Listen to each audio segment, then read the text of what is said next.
Welcome in, everyone, to another episode of the Thy&Smi podcast. Today's a very, very special episode because if you couldn't tell, I've not only got my co-host for like the second time ever, but we've also got Paulski from Bearski Film. How you gentlemen doing? Nick? Oh, sorry. I thought I was muted still. I'm doing good. No, Doing good. I did mute you. You're the star of the show. I let everyone know that you had a little bit of a toilet time, so Oh, yeah. better late than never, right? Yeah, that's right. Had to make a brown. Paul, how are we doing, man? I'm good, man. I'm good. Happy to be here. Always appreciate you guys having me on and talking some football. So, yeah, thank you, Thy. Thank you, Smi.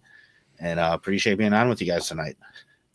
It's a lovely thing to be able for you to say that. A little bit of a production error right there. But if you guys couldn't tell, this episode is being simulcasted across 3 channels. So, of course, this is the Thy&Smi podcast over on the Thy&Smi podcast YouTube channel. We're also live on Bears Country Productions, as well as on, of course, Bearski Film. And I believe there's a Facebook account linked there as well. So if you guys are not subscribed to either of those channels, go ahead and consider doing so. And if you want to leave a like rating on all of those, that would be greatly, greatly appreciated. I think the first thing that I'd like to start off with you guys is kind of the obvious news that everyone's talking about. We're seeing some free agency moves starting to pan out, kind of like last year how we saw with the Bills releasing some cap casualties and whatnot. This is not in that stratosphere, but the Bears are making moves nonetheless. The Bears, yesterday, they released veteran tight end Gerald Everett and, of course, DeMarcus Walker, who's a little bit more of a move I wasn't expecting, but I'm not surprised. What are your guys' thoughts on those 2 players being released by the Chicago Bears? Nick, you want to go first? Yeah, why not? I think Gerald Everett was a foregone conclusion for the past since their season ended. The Bears, not even the NFL season as a whole, but terrible production from him. I think he had 8 catches for 36 yards or something like that. Now, I'm not going to chalk it up to him being a bad player. I'm going to chalk it up to Shane Waldron not including him at all, and he didn't include Komet at all either. So he did a terrible job with the tight ends as a whole. But I feel like this past year was kind of just like a throwaway year for every offensive player when it comes to stats. So I kind of feel bad for Gerald Everett, but it really doesn't bother me too much. I knew this was going to happen. Like I said, it was a foregone conclusion. Helps save, I think, $5 million for the cap or.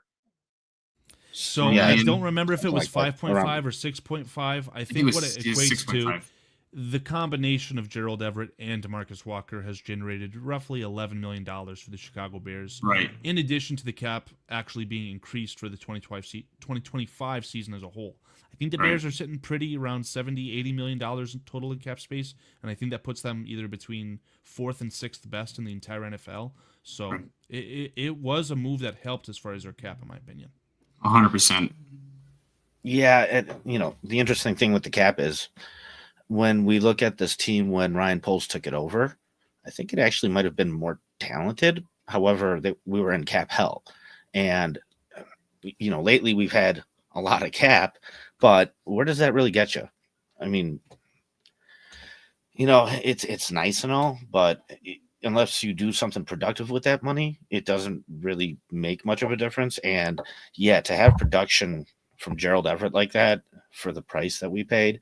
I mean, I remember a time when the Bears signed Mike Glennon for $16 million and then, drafted Trubisky, and like, it was just a waste of $16 million. So this is what I'm saying when it comes to like moves like overpaying Tevin Jenkins.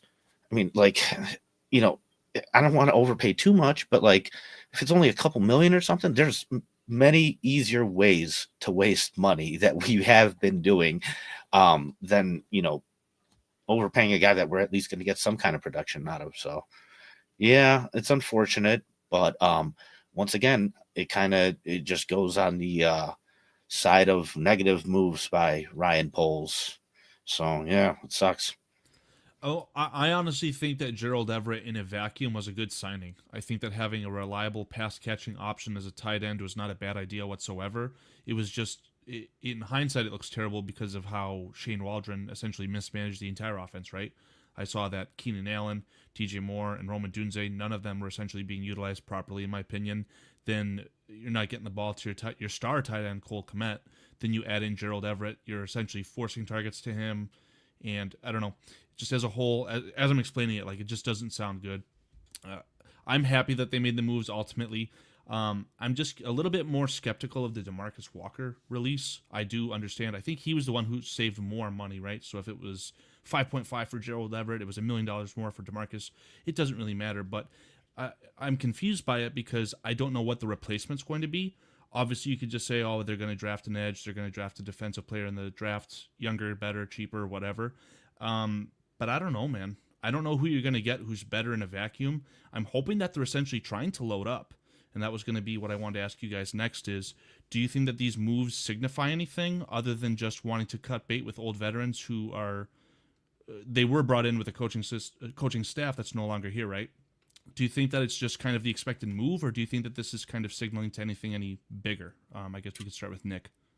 I think it's a little bit of both. I mean, you have to play both sides of the fence here. You have to see that what Dennis Allen brings, and is DeMarcus Walker a defensive end that Dennis Allen likes. It's hard to know for sure. You have to think they're going to go and get somebody like, bringing Khalil Mack back, going to get Josh Sweat if he doesn't sign back with the Eagles.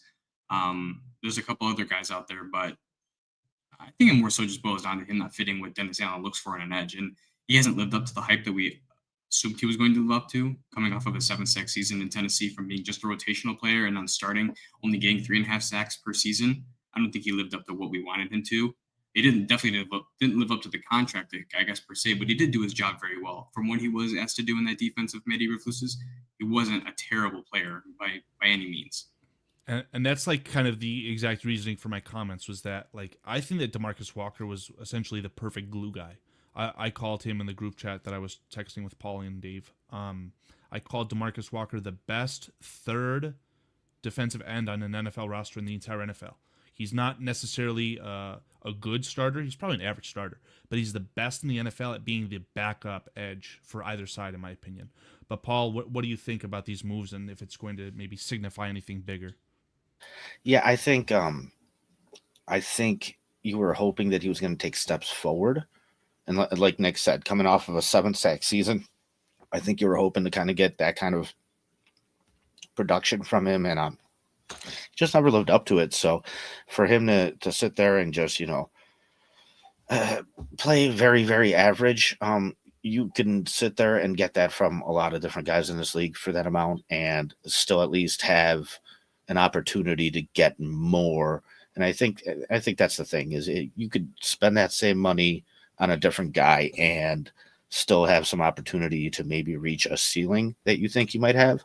And I just think that DeMarcus Walker has shown that he's not going to get much better. So, I mean, hate or love the comment. Oh, sorry. Go ahead, Nick. Go ahead. No, hate or love the comment. I think Austin Booker can step in and do what he does. And I mean, in a sense, not his the run version stopping that ability. we got. Now, if Austin Booker takes his time in the NFL seriously and applies the resources that he has available to him as far as an NFL strength and conditioning coach, a proper weight room, hopefully some dietitians as well mixed in there, I think you're not wrong. I think that Austin Booker, from a talent philosophy, he has everything that DeMarcus Walker could ever ask for. It's just that in a vacuum, the instances of the players we got in 2024, DeMarcus Walker's better. So it's a downgrade in that sense, but I do think that it's in the cards for Austin Booker. And we traded for him, right? Like, he was packaged in with the Ryan Bates trade. Again, a 4th-round pick for both Ryan Bates and Austin Booker. I don't know. I think that it's a good idea to maximize on that, but I'm definitely not going to count on him. I think that they need to replace DeMarcus Walker straight up, obviously. Yeah. But, like, they need to have a third defensive end or maybe a second defensive end at this point. What do you guys think about the draft as far as, would you be comfortable with drafting a player to be your second defensive end and having them start as a rookie? Or would you rather them go after a free agent, maybe more of a veteran? Because what my initial thoughts on this is that this could be the perfect opportunity for a famous below-the-belt handshake between the Chicago Bears and the Philadelphia Eagles. The Eagles go a cheaper route, replace Josh Sweat with a DeMarcus Walker, and the Bears spend a little bit more cash and upgrade DeMarcus Walker with Josh Sweat. What do you guys think about that? So I love that you went the draft route and asked that question, because that's exactly where I wanted to go with it too. And I wanted to talk about this just as a general, right? So I'm always more towards need rather than best player available. And I know best player available has been preached and practiced throughout the NFL for years, but with as many needs as we have, I think with those top picks, you're looking to fill those holes. And that's why I was kind of upset last year when we drafted Rome, because to me, it's like, okay, well, I think there's other needs that could be addressed. And then Let me I stop had you right there, Paul. Imagine the 2025 Chicago Bears, the exact wide receiver room they have right now, the exact room, without Rome Odunze. We'd be in such a terrible spot. Well, that's why that was a move made for the future. Yet you treated the rest of the draft like you're in win now mode, and you drafted a punter in the 4th round. And I mean, listen. So I just want to keep going with this because I had Aldo on with me to do a Bears therapy short, and his memorable moment was when the Bears drafted Kyle Fuller because the spot before the Rams took Aaron Donald, and he's like, but they didn't need a defensive tackle; they already had 2. And he's like, and here they go, drafting Aaron Donald, and look what happens. He's like, that's why you draft best player available. And then, yeah, that's true. But then the more and more I thought about it, guys, defensive line is always a need, always for any team. I like to look at what the Eagles have done because Howie Roseman, in my opinion, is the best GM in the league. And they made a move with us for Robert Quinn. They gave up a 4th-round pick for him, and it didn't pan out for them. He didn't do anything for them. However, the idea there is if we're going to sit there and actually compete in the playoffs, we may need this guy to just get us 1 second of playoffs, and that'll be worth it, right? So when it comes to defensive line, I don't think you could ever have enough of them. And to me, I think drafting one this year in the 1st round is not a bad idea. I think you could get interior O-line throughout the draft. And I know we've gone back and forth on this, Karl, but yeah, I would not be upset if the Bears, my preference is trade back a little bit, but if you pick up a defensive end or a defensive tackle in the 1st round of the draft this year, I'm all for that. Yeah, a lot of people in the chat, and Farius, nice to see you, buddy. Go Blue. Definitely, we cannot have enough quality in the defensive line. That's fact. That's why I've got my little sign. Mason Graham is a Hall of Famer. That essentially is me signaling if we need to trade up to get him, I'm okay with it. If we end up taking a quality defensive end at 10, so be it. I just wanted to add some context before I let Nick expound on these thoughts. But take a look at that draft pick of Kyle Fuller. Wow, I could not say that for the life of me. Look at kind of the situation that the Bears are in there. They just missed out on Aaron Donald, went with Kyle Fuller, and then they passed on Ryan Shazier, who he probably would have been a great player, but he ended up getting hurt, of course. But then just 2 picks later, Zach Martin, a Hall of Famer as well, who recently retired. So that was a crazy draft class for the Chicago Bears, man. Or just in general. But Nick, if you want to expound on that, I mean, what do you feel about this defensive line class in general? Have you been seeing anything too specific, or have you gotten to the draft stuff yet? I've gotten a little bit into the draft. I mean, from what I've been seeing is that the defensive tackle and more so the defensive tackle than the defensive end draft is probably the deepest part of this draft right now. So the issue I'm finding is that, yes, I would love to go and get Mason Graham. I'd love to trade up even for him. I wouldn't even mind that. He'd be a great addition. I wouldn't even mind taking Kenneth Grant at 10. Walter Nolan. There are some people to think about there, but I think at this point, with what we need and what we've seen this past year from the offense, especially on the line itself, I think we go and get a lineman, an interior, or even a tackle who can move to the interior, and you can go and find one of these guys in the 2nd round. You have 2 picks. Take a flyer on one. Why not? And I think that's the perfect time to how deep this class is. On a defensive lineman? Yes, on a defensive lineman. Okay. I think with how deep this class is, you might as well. Yeah, I mean that's kind of what the thought process is, right? Like I've talked to Adam Mason at nauseum regarding this, right? It would be so nice for the Chicago Bears to essentially enter the draft without any glaring holes, because then that allows you to attack with best pick available, which in my opinion is the only way to draft. But you do have to take your needs into consideration, obviously. Now, in a vacuum, I saw a comment. I don't know if I starred it. No, it was essentially from Scottish Bears saying that we need to acquire blue chip talent. So if we just add middle of the pack guys in the 2nd, 3rd round and try and just have it be a deeper room, It's better than what we've got, obviously, but I do think that you need to add some key talent. So to the idea that maybe we trade up and draft a Mason Graham to add to the defensive line, because again, we're talking blue chip talent, there's been a lot of discussion about this offensive line and Trey Smith. Now, here's the comment from Scottish Bear right here. Essentially, if because of these cap moves, and there could be some more moves that the Bears make, I don't know, I'm hearing like Kevin Byard could potentially be released. I would definitely not be on board with that, but you can generate a lot of cap space. Do you guys have any reservations regarding making Trey Smith the highest paid offensive lineman in the NFL? Any reservations at all? Not an issue at all with that. I mean, I think that the best thing about these two cuts is that it literally freed up probably a little bit under half of what his contract would cost. So I'm guessing he comes in around 23 to 25 million. That's what they're projecting. Right there, you have 11 million now, just from those two cuts that you can put towards that. And I think that signals that that's kind of what they're looking to do. I mean, it'd be the obvious. I mean, don't try to be the smartest guy in the room. Yeah. Now, the idea of not wanting to pay him being Trey Smith is that he's only a guard, right? He's not a multiplier. I beg to differ. But Paul, what are your thoughts? Do you have any reservations on giving a really good offensive lineman a lot of money in free agency?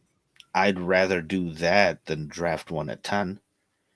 Right? So like listen, draft one meaning guard, right?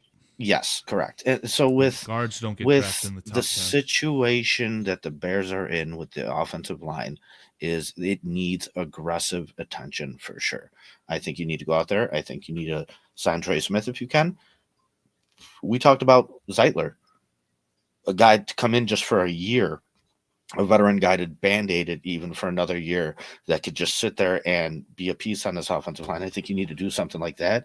I think you need to draft a center. Zeitler. Yeah. Let me mention Zeitler immediately because I was of the idea that maybe you could bring in both Trey Smith and Zeitler. I think that Zeitler is a guy who's just a pro's pro. I don't care if he's literally only taken snaps at right guard in the NFL. I think he could play left guard if you needed him to. I think if you had to pick between the two, if you did sign both of them, Trey Smith is going to be the right guard. You play the best player at his preferred position, especially if he's making all that money, right? And then, but Karl, would you prefer Kevin Zeitler, who'd be cheaper, to allow you to spend more money on other positions in the offensive line, Paul? Yeah, listen, like you were saying, blue chip players, guys that work out. I think that's the important thing here. Like we need to sit there and start patching this thing and band-aiding it at the same time. We got a lot of holes, right? So, like I said, it's got to be an aggressive approach. You still definitely need to draft an offensive lineman. I just don't think it needs to be in the first round. Let's not pretend like there weren't defensive line heavy drafts in the past. And when you look at the landscape of the league, how many of these D linemen, defensive ends and defensive tackles, are outside of round 2? Like it's few and far between. Max Crosby comes to mind as a 4th-round pick. I mean, there have been some. I think Jared Allen was an undrafted guy, but these things are really, really unique and once in a while type things, and you can't sit there and kind of just lean on that. But when it comes to guards, when it comes to centers, when it comes to interior offensive linemen, those guys are there. You can find those guys, and so I just don't think you need to reach for one that high. Even though you're in a position where you really need to fix this thing up, I think free agency has to be the focus for the offensive line, and you need to do as much there as you can. I wanted to talk to you about quality versus quantity in free agents. Yeah, dude, like you need quality, right? Like if you're going to go out there and spend the money, I don't want Nate Davis. Like that sucks. So go out there, pay Trey Smith, and at least you have that spot hammered out. You know what I mean? At least you could sit there and say, hey, this is taken care of. And it allows you the flexibility to sit there and focus on some other things that we need to focus on. Exactly. That's the thing is if, in my opinion, if you sign Zeitler might not be all too much worse than Trey Smith. I think that maybe he'd be like a B- compared to like an A, not A+, but he'd be here 1 year. That's what I'm saying. That's Zeitler would only give you 2 years. Trey Smith could complete his career in Chicago if you play it perfectly and, God forbid any injuries, anything weird like that, right? So, again, In a vacuum, I think that you just make Trey Smith the highest paid offensive lineman maybe in NFL history. It's not my money. I don't care. And I think you've got the cap space to be able to be flexible as well. One thing about the cap that I'm not going to pretend I'm an expert on this, but there's an idea that you could have, and it's something that I'm seeing related to the Eagles, right? The Eagles are clearly in the Super Bowl window. They just won the goddamn Super Bowl, right? In 2029, Jalen Hurts has a cap hit of $99 million. So if you have a lot of players that are making a lot of money, you can actually push that back. That's why my favorite phrase currently is that the cap is a myth, because there's clearly a restriction and a way that you have to make things to work, but it's a myth in the sense that as long as you're creative, you can make these types of things work, in my opinion. So I agree with the original comment I had from Scottish. I do think now after these moves, and especially if they make another wild move, cut Kevin Byard, I'm not too sure about that, but you can have the cap space, in my opinion, to get Trey Smith and Drew Dalman. The problem, in my opinion, would be is that you don't want to go into the draft needing to draft a guard, even though that probably is a likely outcome. You're going to draft a starter, in my opinion, on the interior offensive line. But I don't know, man. Like I said, if we're talking quantity versus quality, I'm going to take the quality every single day, man. You do not get these blue chip players hitting free agency that often. I mean, guys like Julius Peppers, I can't think of anyone else right now, but if you have the chance to acquire blue chip talent, you absolutely have to do it. And, I just want to say that the cap is not a myth. You can sit there and work around it to your favor, but usually those type of situations are teams that are winning, right? Where these contracts are expensive and you need to make some room to sit there and add some things like that. But at the end of the day, you're winning. Where it does screw you over, Karl, is when you sign these guys to big money and they don't produce, period. Guys or like they get Albert injured Haynes, and they can't play. I'm trying to tell you, Cliff we is saw nailing this. Comment. We saw this with the Bears. The Saints are paying Michael Thomas $10 million this year, guys. We saw this with the Bears, with Pernell McPhee and Lamar Houston. Lamar Houston came in, celebrated, tore his ACL. Pernell McPhee got paid a lot of money, didn't pan out. Jay Cutler was getting paid a lot of money. It wasn't worth it. And you were in cap hell. You dug yourself into a hole that's kind of hard to dig out of. So if you're not winning and succeeding, and these guys are literally just completely eating up the cap for very minor production, that's a shitty spot to be at. So if you could at least get something out of them rather than nothing, like that's what I mean with Trey Smith. The floor is going to be high. Like, we signed him for the money, sure, but like I'm comfortable knowing that he might not be the best guard next year, but what the production we're going to get out of him is going to be at least good. You know what I mean? And so, yeah, you got to do it. And I guess I'd like to hear Nick's thoughts on if Trey Smith could be a multiplier, because if you sign Trey Smith, a.k.a. Darnell Wright's former college teammate, I genuinely think that he would multiply that position, your top 10 pick, into becoming a fringe Pro Bowler, Darnell Wright, into being a solidified Pro Bowler with potential all-pro talent. I legitimately think he has that in his locker, not to mention that it's going to make the center even better. So if we're talking about drafting a center in the 4th, 5th, 6th round who sits this 1 year and then develops, I'd want Trey Smith next to that center over anyone else that I could think of at the guard position. What say you, Nick? Yeah, no, I completely agree. I think Trey Smith is a multiplier. I mean, I think he has, I don't want to say a lot, but I think he has a little bit to do with how well Creed Humphrey is doing in the pros right now. He helps him out a lot. I know that for a fact. Well, I think it's actually vice versa. I think that Creed Humphrey in a vacuum is just the best center in football right now. Oh, he's very good. Don't get me wrong. Retired, right? But the right tackle of the Kansas City Chiefs is like notoriously terrible. Yeah, John Taylor. If the Saints, if the Kansas City Chiefs had Darnell Wright, maybe they win the Super Bowl this year. That's how bad I think the right tackle is currently. I don't know about all that, but I mean, I think 100%. Trey is a multiplier. I think that you go out and you shell the money out to him because he has earned it. He does deserve it. He no doubt helps Darnell Wright become a perennial All-Pro. I think that if the O-line wasn't the whole line as a whole, outside of Darnell Wright, wasn't as bad as it has been this past year, you're looking at Darnell Wright being a top 5 offensive tackle in the league in his second year. Truthfully, you are. He's not terrible. He's not bad in any sense. He was dealing with injuries this year, man. Yeah, even last year when he had that game against Max, was it Max Crosby? I think he had his dislocated shoulder, so you use one arm the entire game. That's why he's on the NFL radar, in my opinion, is because he had that issue and he played the game against the All-Pro Max Crosby essentially with one arm. Shut him down. And that was like his best game of his year. Yeah. Yeah. So, I mean, I think Jonah Wright is what the Bears thought he is and was going to be and is going to be. I think he can solidify himself as a top 5 offensive tackle in the league, no doubt. Especially with Trey Smith next to him, no doubt. I mean, Trey Smith automatically makes the line better in a whole. I mean, him even bringing his veteran presence to everybody else on that line. I know that there's not, rookies on the line, but you guys know what I'm trying to say, though. Yeah, and at the end of the day, Trey Smith was what, a 6th round pick? So, like, from the Kansas City Chiefs point of view, like, I draft a guy in the 6th round, and then, come contract time, a couple of years later, I have to pay him max money. Like, I'd rather just, retool, redraft. And then there's a comment here from Oscar Speaker saying, hey, look at the top 5 teams. None of them have signed players to big contracts. Chiefs, Ravens. Wait, Ravens? What about Roquan Smith? Yeah, they sure did. So, like, these teams do go out in free agency and sign big guys. But, however, typically, they sign their own guys. Yeah, but they signed. Yeah, Eagles signed Saquon. Eagles signed Saquon. 100%. So, like, this stuff happens, but usually, if you're good enough, you'll pay the money to your own players and won't have to rely on free agency. We're not in that position, right? So, yeah, dude, we gotta do what we gotta do at this point. We let the line get as bad as we did. We're gonna have to sit there and take some hits to fix it. I get that it's not the most optimal move, but we're not in the most optimal situation. So we have to sit there and eat it. Yeah, I mean, I completely agree. And bringing Trey Smith over, not only like we talked about, is a multiplier to the line, he also is a multiplier in the sense that he's going to help develop those guys too. He's going to help them, learn new things and mold their craft and make them better at the end of the day. And that's what we need. And he's even going to help out the linemen on the defensive side.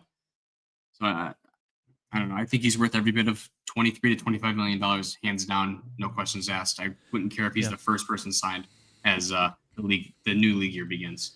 Now, that's the funny thing, too, is that there's a legal tampering period, right? So we're going to hear about these names early.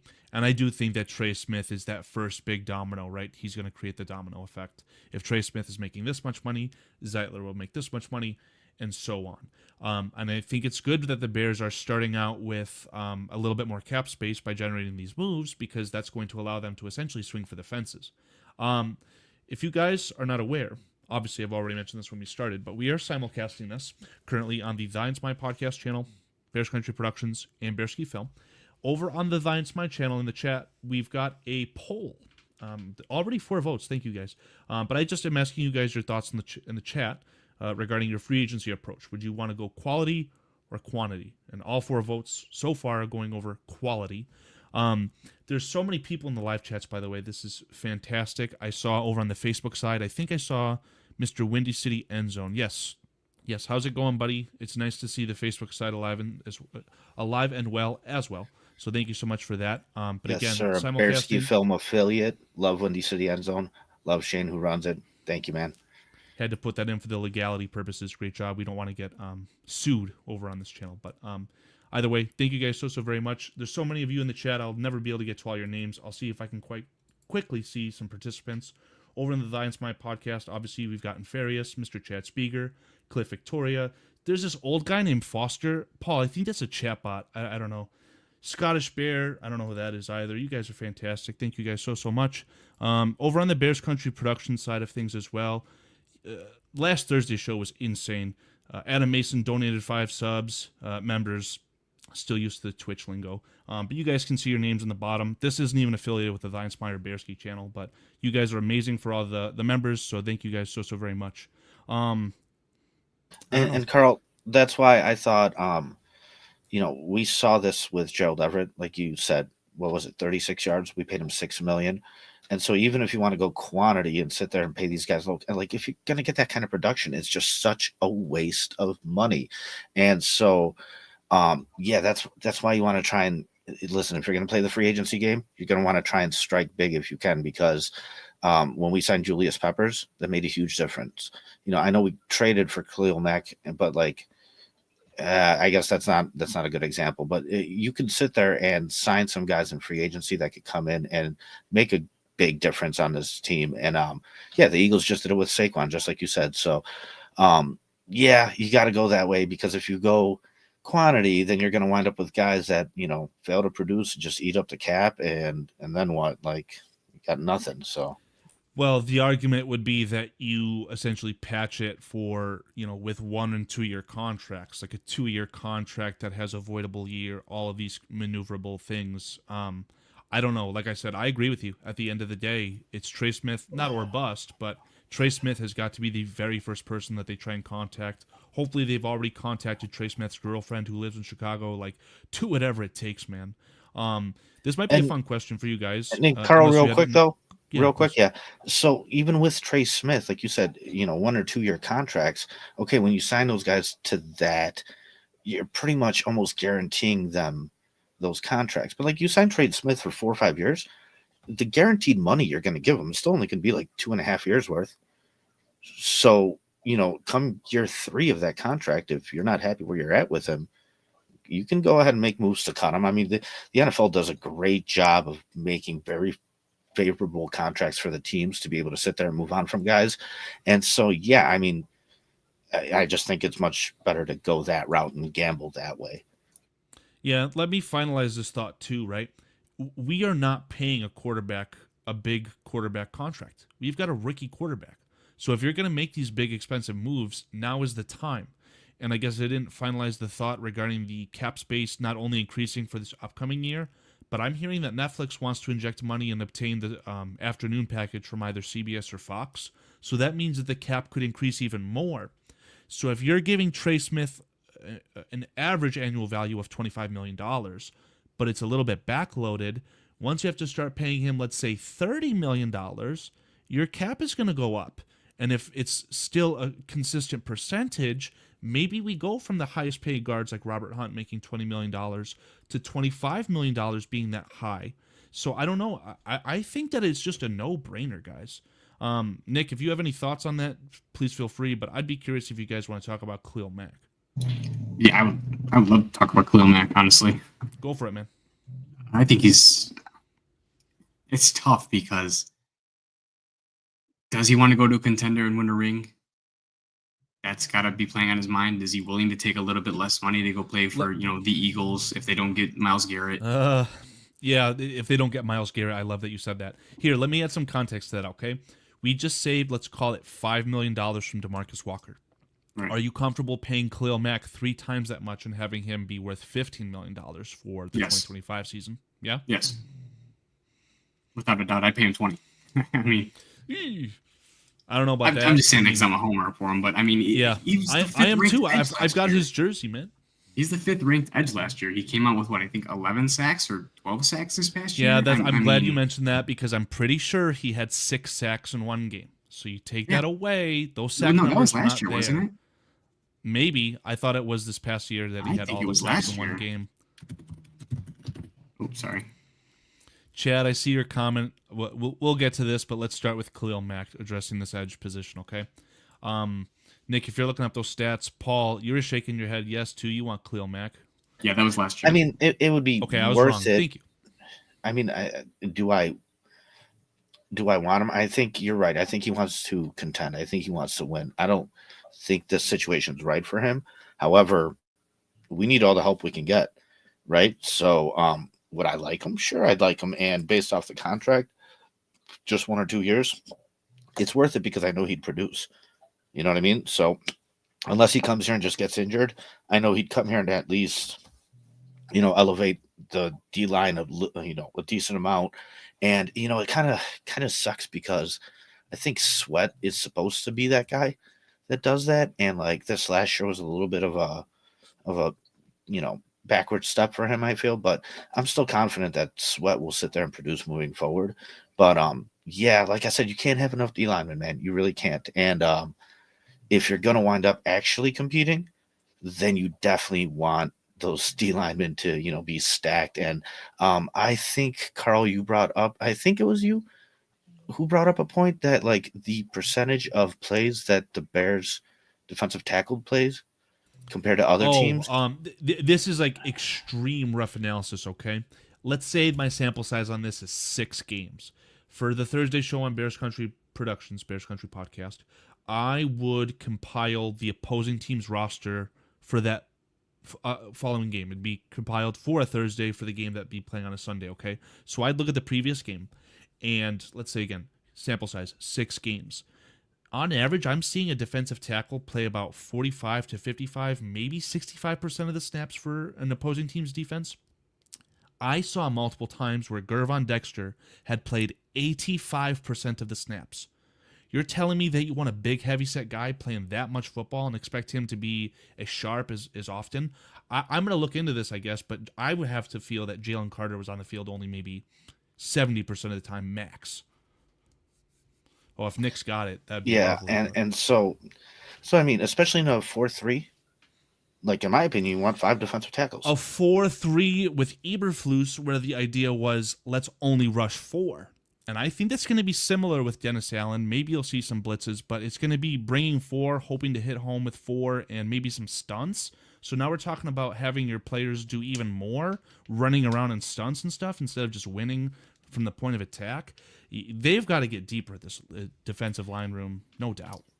Right, but at the end of the day, I look at who's available in free agency, and I think it makes more sense to target the O-line there and then to target these defensive linemen in the draft and have that more of be more of a long-term approach that way. And I don't know. I just think that that's how the situation's kind of shaping up for, the position that we're in. Yeah, Cliff Victoria mentioning that there's big risk with Khalil Mack. Yeah, I'm not in favor of paying him big money, but I don't know. This might be a good question, and I think I'm going to ask this in chat. Again, we're going to end the poll here with 6 votes on the Thy&Smi channel regarding our free agency approach. We're in unison, guys. I don't know if that's ever been done before, but the Thy&Smi podcast viewers think that they want to approach free agency with a quality approach over quantity. Go ahead, Nick. I got the number for Jalen Carter. On average, throughout the entire season, this past season, he was on the field for 50.7% of snaps. 50.7, and you're telling me there was games where Eberflus asked Gervon Dexter to play 85% of the snaps? Now, Jalen Carter did have 1, 2, 3 games of 60% or more. Or sorry, 4 games. 4 games of 60% of snaps or more. But everything under that was what's his highest? 43. His highest was 80. Yeah, was that in the Super Bowl by chance? It was not. It was week 12. Okay, so later in the year. But do you have the Super Bowl numbers? Because I feel like Jalen Carter was on the field for a long time. Right now. Take your time, and I appreciate that. But it just proves our point to the T, right? Like, Jalen Carter's a good player because he's being asked to put his talents on display when it matters, as opposed to just doing it more frequently. I'm not aware of a defensive lineman who's made their bread and butter with just playing often, right?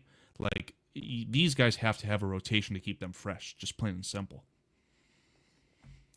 Yeah, and you saw, the Rams go out and get Von Miller, you know what I mean, to just sit there and be part of a group of guys that, It's called the NASCAR package, where he'd be coming in on third down, essentially. Yes, perfect point right there, Paul. And you look at the last several Super Bowl winners, right? Like, these guys have high draft picks on their defensive line. Philadelphia, like Kansas City, Chris Jones. Rams had Aaron Donald. Tampa Bay, that defensive line won them that Super Bowl. Man, it's a need. It is. And I remember a year where the Patriots had 1 first-round pick on their entire offense, and it was their left tackle, Nate Solder. Like, you could sit there and get it done on offense, I think, with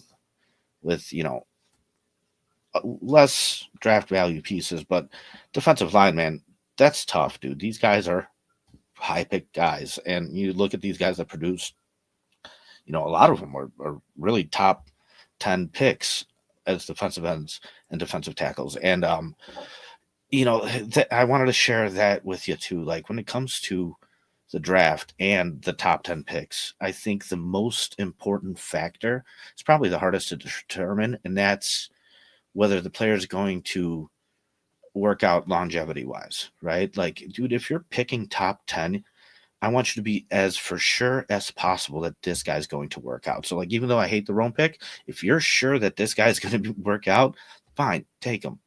You know what I mean? Because that is the most important factor. Outside of that, I feel that the draft is a shit show, man. It's a gamble. Just trade back, give me more darts to throw. Let me, stock up on some guys, bring them into camp, and see, who's a real player and who's not.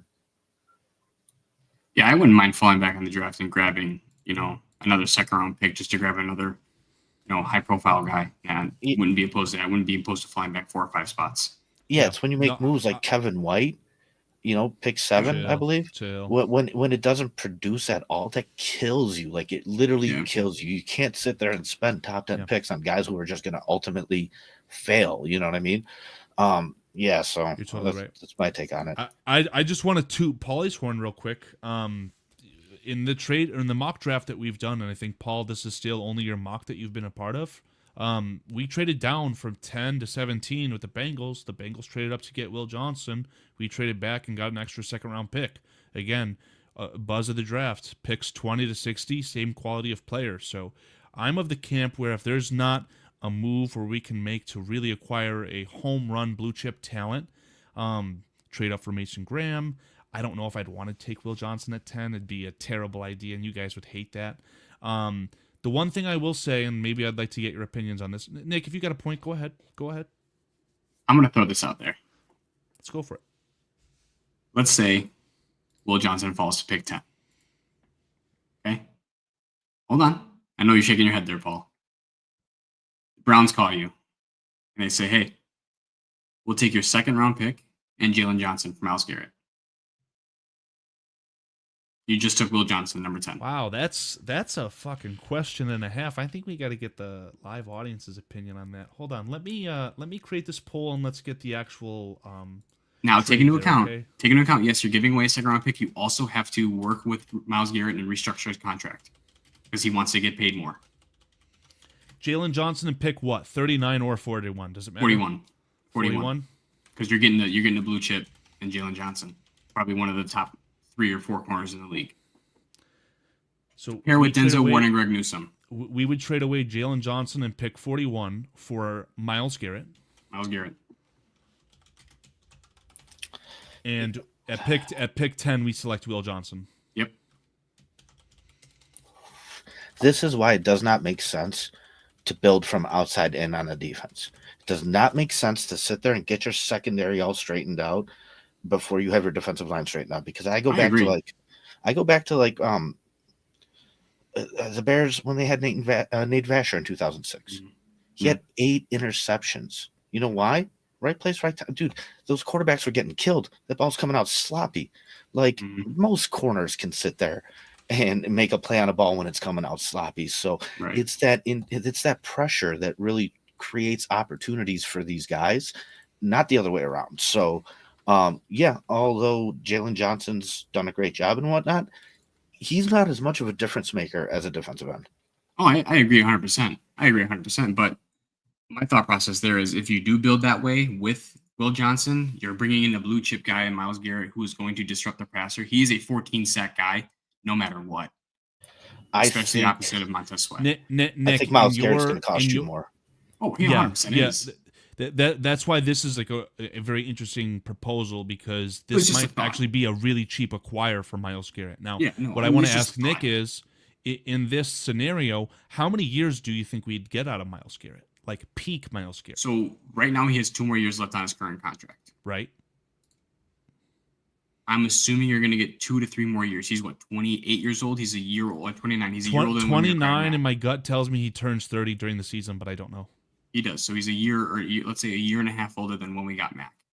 Mack gave us a good 4 years. Now, I'm not comparing them directly to each other, but let's take everything out and say, here's Myles Garrett, here's Khalil Mack, probably at their peak. I'm assuming you're going to get more out of Myles Garrett than you got out of Khalil Mack. Now, 2018 was a special season. It was a special season because of how good the defense was. I think you're going to get more out of Mack than you would have gotten out of. I mean, you're going to get more out of Garrett than you got out of Mack.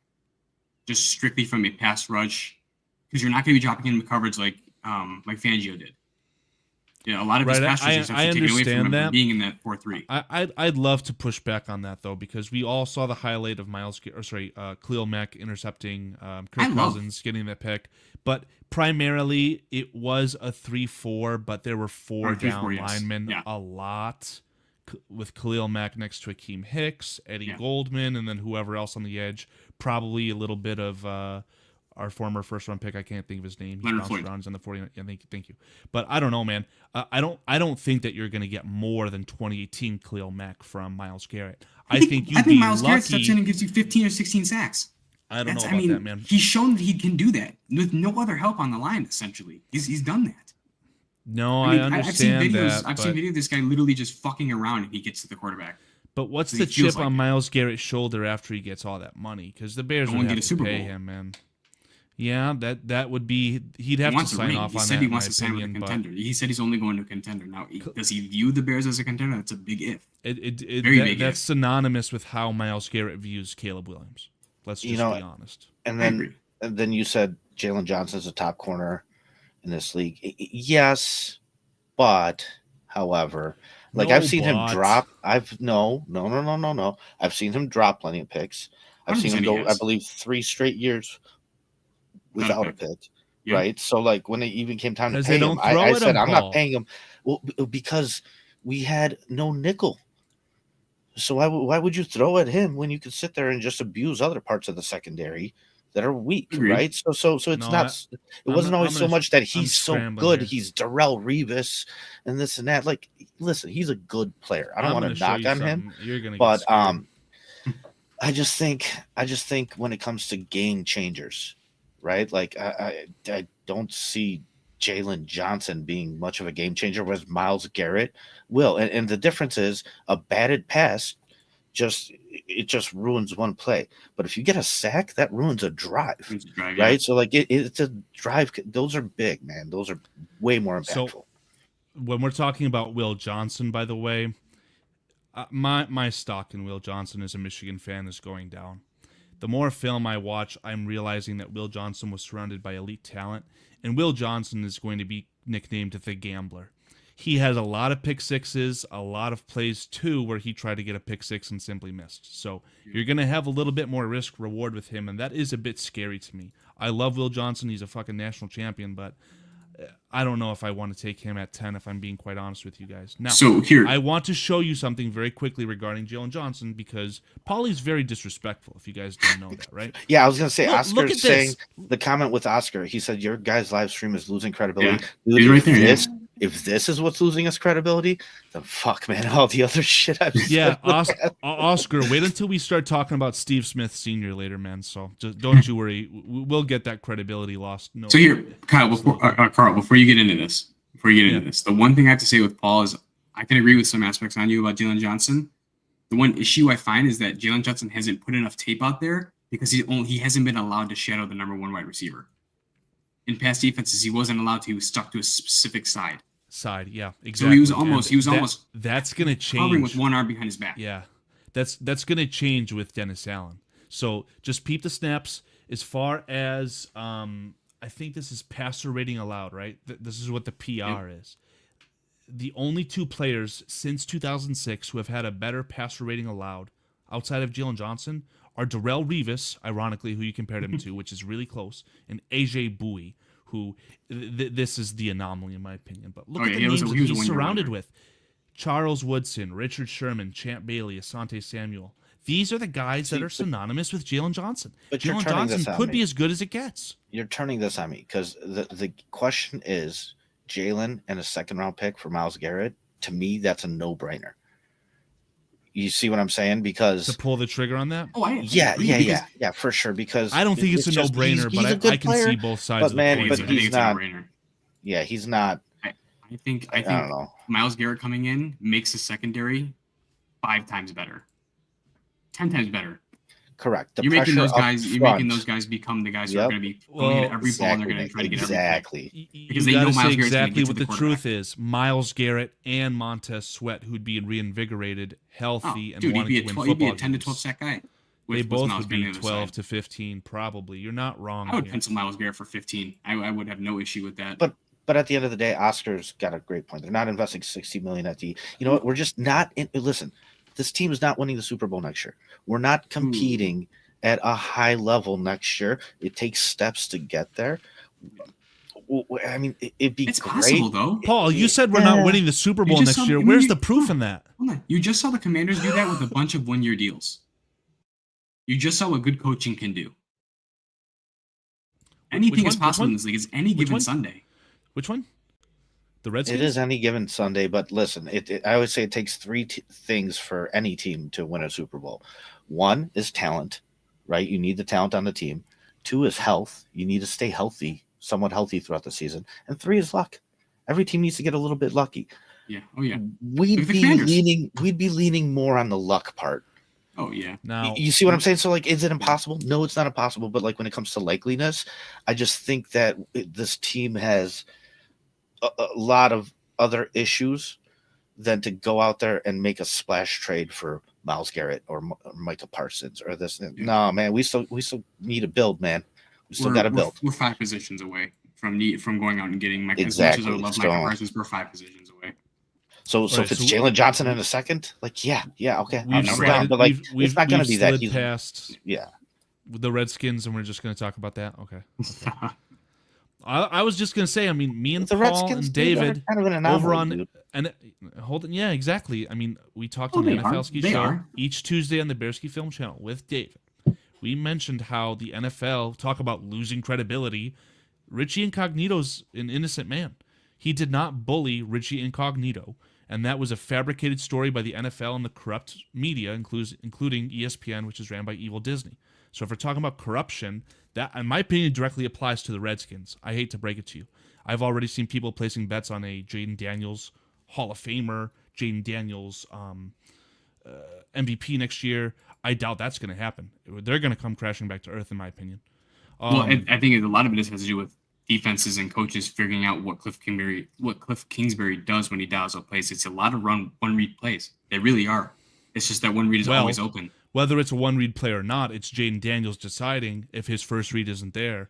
Well, fuck it, I'm just gonna run. So if you can actually get that through your thick skull, that's the issue. Justin Fields had. Daniels can be eliminated. I mean, I agree, dude. He said we got Yannick Ngakoue in here. He had some sacks, but we couldn't stop the run. Like, dude, you need to build the interior of this defensive lineup. You need a little bit more depth, and go for it, Nick. You need to just take some steps to build this thing up before you can go out there and make a splash move like that. And I think if you show that you're taking steps forward, then maybe next year you look at trying to make a move and acquiring somebody. And I don't know. I just don't think it's the right time. Yeah, I think you're totally right, because with this coaching staff, it's a brand new staff. We don't have a rookie quarterback anymore, but it's essentially his first year in the system too. So I agree. I think that if you were going to make a move like this, when we're talking Myles Garrett, Micah Parsons, I do truly agree with you, Paul, that we are 1 year away. Yeah, and the Browns are the Browns, though. So if they were dumb enough to take Jalen Johnson in a second, like I said, that would be a steal for us. But Karl, you mentioned coaching staff, and I wanted to ask you this because I asked this question on my channel last year, and to me it was very obvious last year. I asked, who is the worst coach in the NFC North? And to me, it was obviously Eberflus. This year, I think that question's a little bit more enticing. And so I'm going to ask you, Karl, who is the worst head coach in the NFC North this year? Well, we're going to figure that out, because the two coordinators that the Lions have had in their proposed Super Bowl window in the past 2 years, they're head coaches now. And ironically, one of them is the head coach of the Chicago Bears. But we're going to figure out. That's why it's not out of the realm of possibility. And again, we're talking about losing credibility. Dan Campbell was potentially the favorite to win Coach of the Year at multiple points of this season. I wouldn't be surprised if we end the 2025 season and Dan Campbell is the worst head coach in the NFC North. I would not be surprised at all. I agree. Yeah, I 100% agree. I think that he leaned a little too much on his coordinators last year. A little too much. Now, I don't know what goes on in the locker room. I don't know what goes on in the preparation or anything like that. But from an outside point of view, it looked like Ben Johnson and Aaron Glenn were running that show. And Dan Campbell was the glue guy, essentially, if that makes sense. He applied the philosophy, right? Like, it was a very foregone conclusion that if the Lions were within 2 yards of a fourth down in a down and distance where it actually mattered, they were going to go for it. And Ben Johnson maybe was the guy who was able to capitalize on the terrible Jared Goff, rely on the great David Montgomery, and get these guys the extra yards and, keep turning, moving those chains. But again, as long as Ben Johnson continues to be the guy that saved Dan Campbell when they were 0-6, whatever that season started, and they said, fuck it, we got to put Ben Johnson in as our OC. If that's the version of the head coach that we're getting for the Chicago Bears, and it's not too much for Ben Johnson, and Ben Johnson can be that same high-quality offensive play caller while also being a good head coach, any sort of upgrade to Matt Eberflus, I think that it will end, again, with Dan Campbell being the worst head coach in this division. That rah-rah type of coaching and mentality works really well when you're winning. When you're losing, oh man, does it fall down a cliff. Yeah, you're going to tell these guys to try hard, and then say you start 0-2, 0-3. Oh, dude, you lose them so quick because you... Can you guys imagine Jameson Williams when he's on a losing football team? That's going to be a sight to see, man. Imagine him without Antoine Randall. We're about to see that next season. Imagine Antoine Randall being a head coach in 3 years or less. What if Antoine Randall came out of retirement and played for the Bears? I mean, some might say that he needs to be a quarterback, but that's a whole different discussion. Chris Foster. And then there's also being aggressive.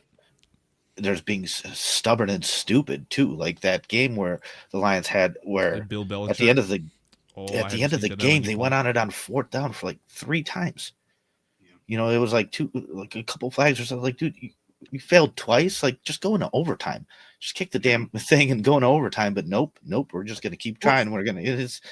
Dude, that was just stupid. Like, well, is it weird for me to say that when they do go for those on those fourth downs, is it so much as Dan Campbell wanting to go for it as it is Ben Johnson scheming up the plays to where he wants to go for it on fourth because he's like, listen, I've schemed it up this way. I've had this play. This play is going to get us here, and it's going to get us from converting this fourth down. I think a lot of that had to do with Dan Campbell giving Ben Johnson the his approval to say, hey, can you scheme up and get us, if we're in a fourth down, that you have a play that's going to get us, past this and get us to convert these downs. I think it had a little bit to do with that as well.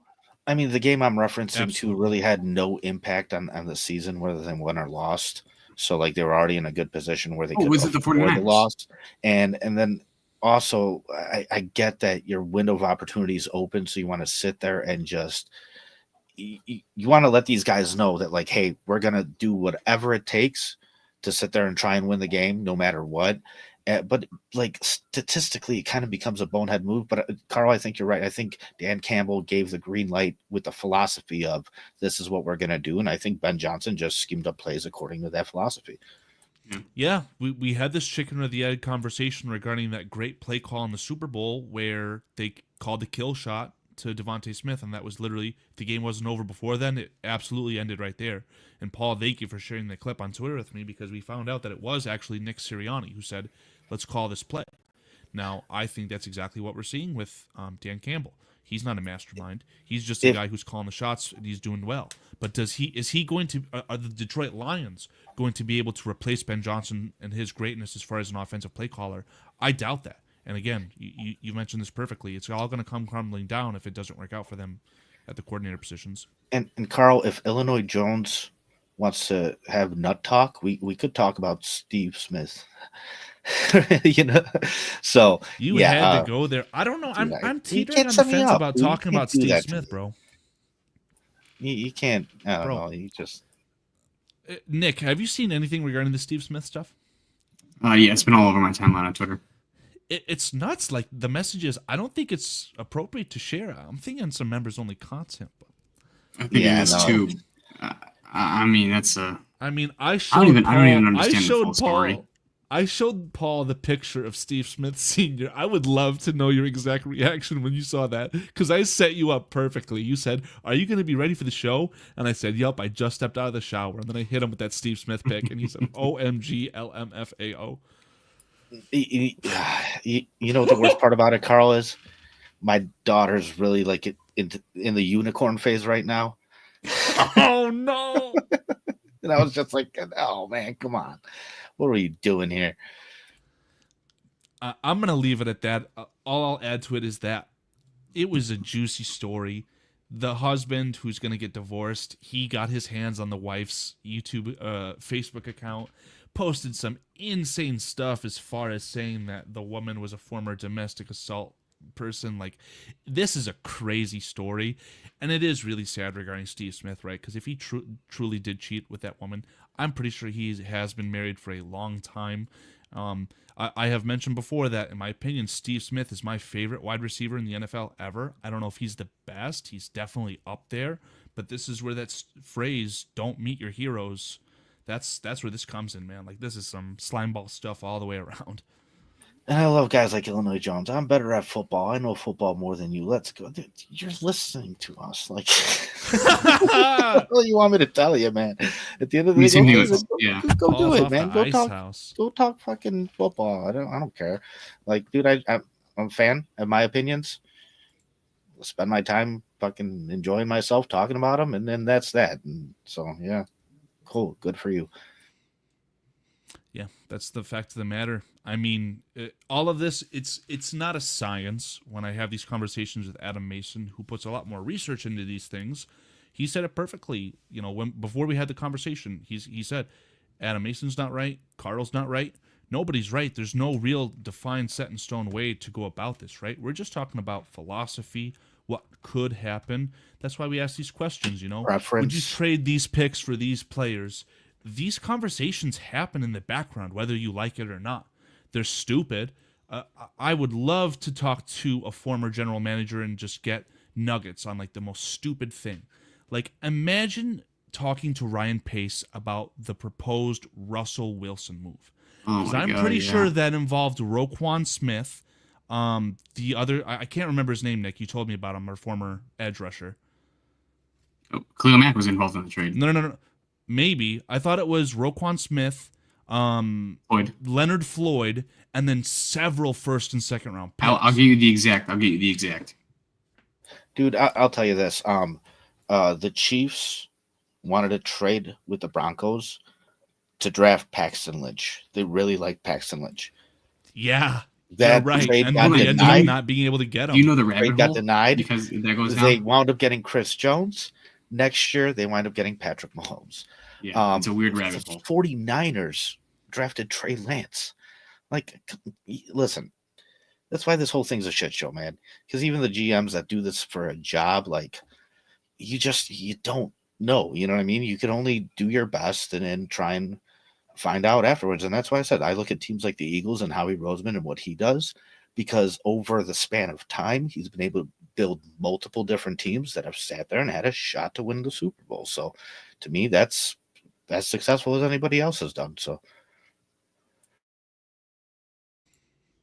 yeah, see, Cliff's bringing up our comment in the active chat, or the active poll we have in the Thy&Smi podcast channel, regarding the trade for Garrett, where, again, I should throw this back up on the screen, but Nick's proposed trade in the scenario would be the Bears trade Jalen Johnson and pick 41 to acquire Myles Garrett, and then at pick 10, the Bears would draft Jalen Johnson's replacement, being Will Johnson.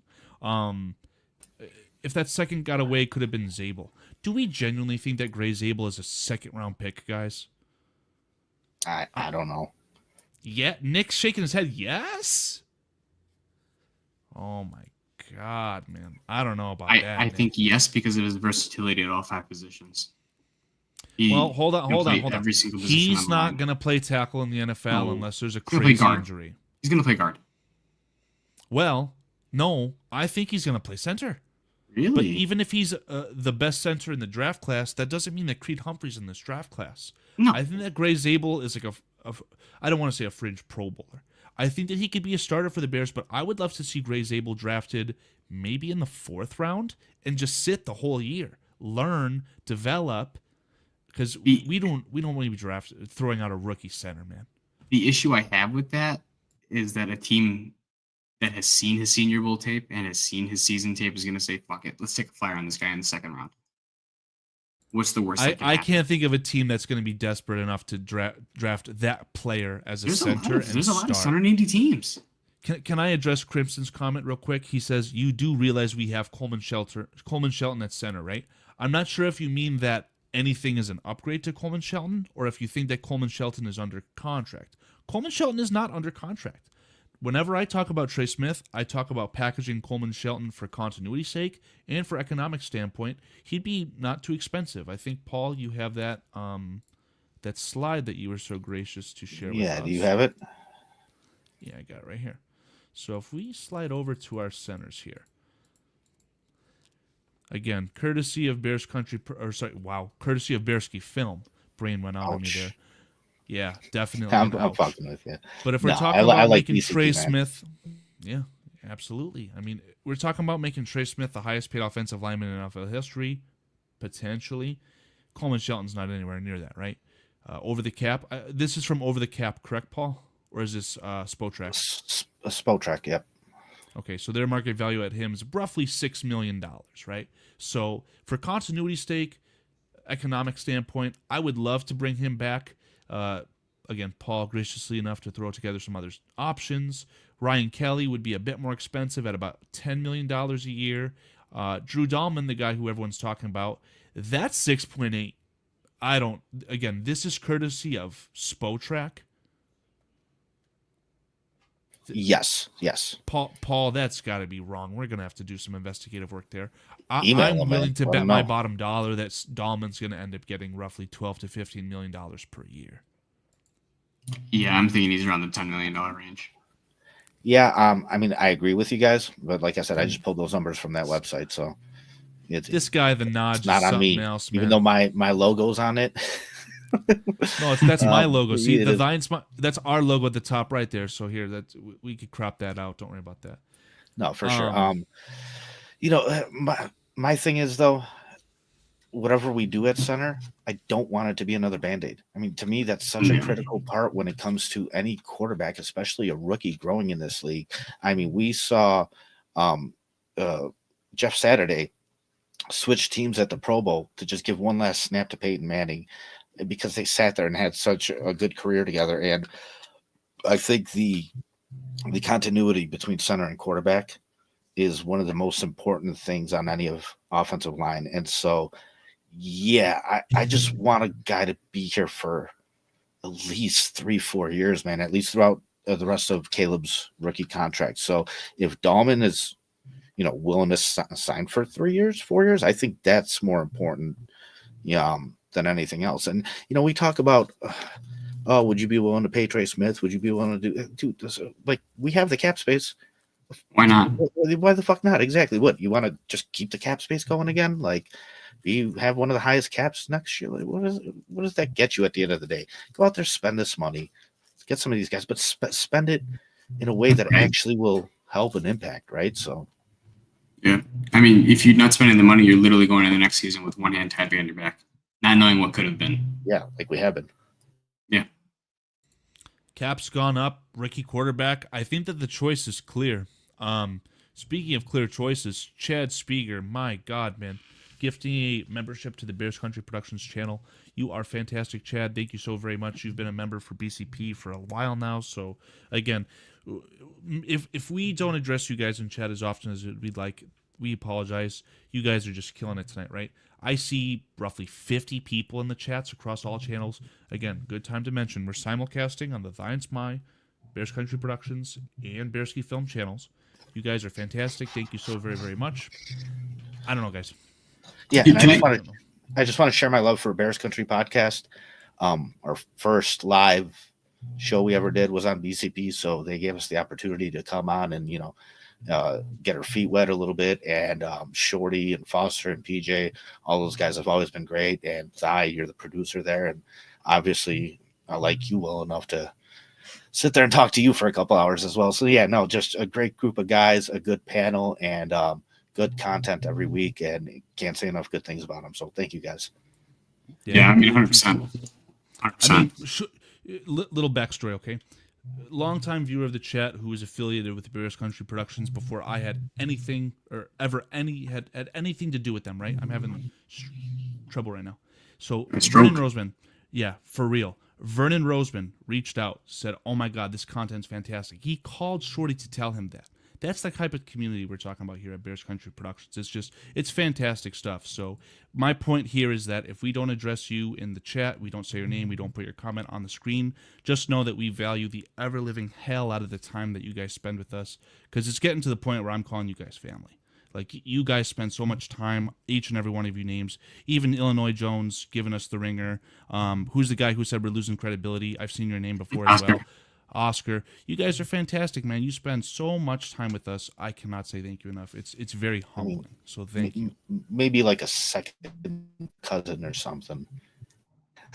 You said what now? A second cousin? I said maybe like no, I'm kidding, Karl. Yeah. Just don't ask me for money. Even if I called you family, there. Yeah, don't right. ask Exactly. me for money, No, but definitely good. it was Good football well. takes and talks. So yeah, definitely always like it, and appreciate just going through and talking about all different types of possibilities and scenarios that could happen. So, but yeah, guys, I think it's an interesting year for the Bears this year, especially with the way this division is and how tough it is. And like I said, I'm not looking to make any big splash moves as far as trading draft capital away. If anything, I want to trade back again and acquire a little bit more draft capital, because I do think even the guys that we've drafted have not really panned out much. So, with this offensive line, wherever you could Band-Aid it, dude, I'm not looking to bring Coleman Shelton back.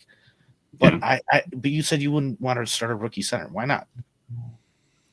Well, if Trey Smith's next to him, I'd feel a lot more comfortable with it. But again, continuity, important. You'd like a rookie to grow with the quarterback. I get that. But I just don't see, let's call it an icon, available in the draft at the center position. I think that there's definitely some players that you could draft later on, a more economical option that you could help develop. But in my opinion, if you can't get if you can't get Drew Dahlman, who's essentially the number one center free agent, who's available, I think that you just run it back with Coleman Shelton. I think that Coleman Shelton, while he might not be the best player, he'd be an economical option. He obviously has familiarity with said quarterback, and I think that he'd look a lot better next to Trey Smith. I can promise you guys that. So, if they get Gray Zabel, if they overdraft him because of a Senior Bowl performance and he starts and he's terrible, now we're talking about a real situation on the Bears' hand, and now we're talking about next year having to trade serious at draft capital or overdraft another center, and that could get really bad real fast. If Gray Zabel falls into your lap in the 3rd, 4th, 5th round, where I feel like he deserves to go, then so be it. But if you overdraft a center just because you need one, that's not a good way to attack, the way that you build your roster, in my opinion. Yeah, I mean, you also have to think about, you have Ricky Stromberg on your reserve future contracts. Now, I'm not trying to say he's going to be your fix. Doesn't he have some serious medical issues? Didn't he tear something twice? I think so. Yeah, I think so. I'm very happy that Ricky Stromberg is a member of the Chicago Bears, because I believe me and Nick even talked about Ricky Stromberg and how cool he was. I think he came out of Arkansas. Brett I thought it was Wisconsin. Maybe. I'm not too sure. End of the day, though, he was someone who had a lot of promise, and he hasn't panned out. He was drafted by the Redskins, I believe, and he's not on that roster right now. A draft pick's not on that roster. That's bad. I think it was a 2nd or 3rd round pick too. Yeah. Let Ricky Stromberg be essentially our pseudo. You're Doug Kramer. No. Not playing fullback, but being your backup center though. I saw Doug Kramer play center for the Chicago Bears in 2024, and that was not pretty, man. No, that was not pretty. It wasn't. So I'd let Ricky Stromberg be your 3rd or your 4th center coming off the practice squad and see what happens. If he surprises me, obviously I'll be happy. But you cannot count on a player like that, in my opinion. No, I'm not saying you can, but I mean, you have no idea what this coaching staff can do with Dan Ruchar as your offensive line coach, coaching the All-Pros that he did in New Orleans. So I mean, it's possible that he makes a Creed Humphrey out of him, or to just make everybody better. You really never know.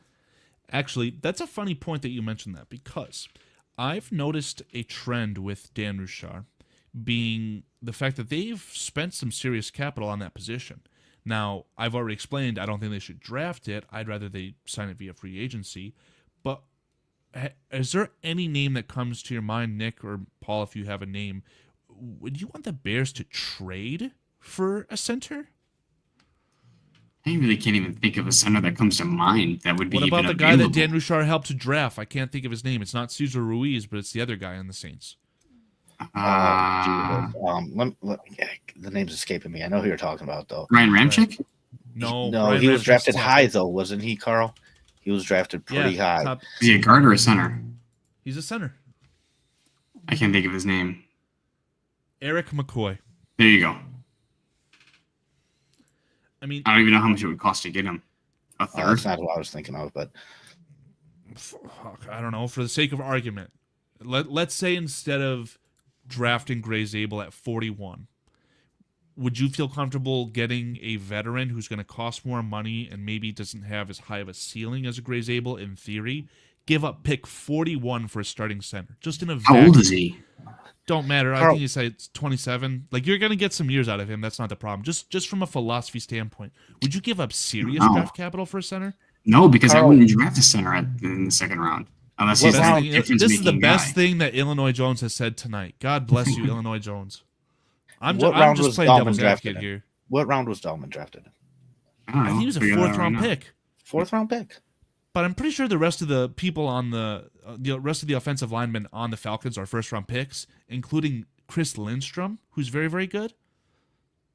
So, I don't know, man. Center is such a finicky position, in my opinion. Round 4, pick 9. 4th round pick. But what's I'm just his saying guard? you could Next do one. it. You could do it, man. The You could. Falcons left guard is named Chris Lindstrom, right? He's very good. He's a right guard, I exactly. think. That's my point. He's very so good. we can acquire a center and develop him, or get a run of the mill center like Coleman Shelton. And if Like a Drew Dahlman. no, Drew Dahlman is like the you're saying draft wise? Yeah. Yeah, exactly. That type of player, that archetype, right?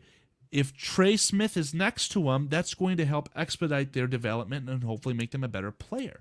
Mm-hmm. Because if Drew Dahlman was an icon, if Drew Dahlman was as good as Jason Kelsey and was going into the Hall of Fame, he wouldn't be a free agent. Let's just be honest about that. Yeah. But Trey Smith, I do think is a bit of an anomaly. Travis Kelce could ruin that for us, though. Absolutely. So we have to keep that into account. And his brother, Jason Kelsey, who was on the Eagles forever, where did he get drafted? 6th round?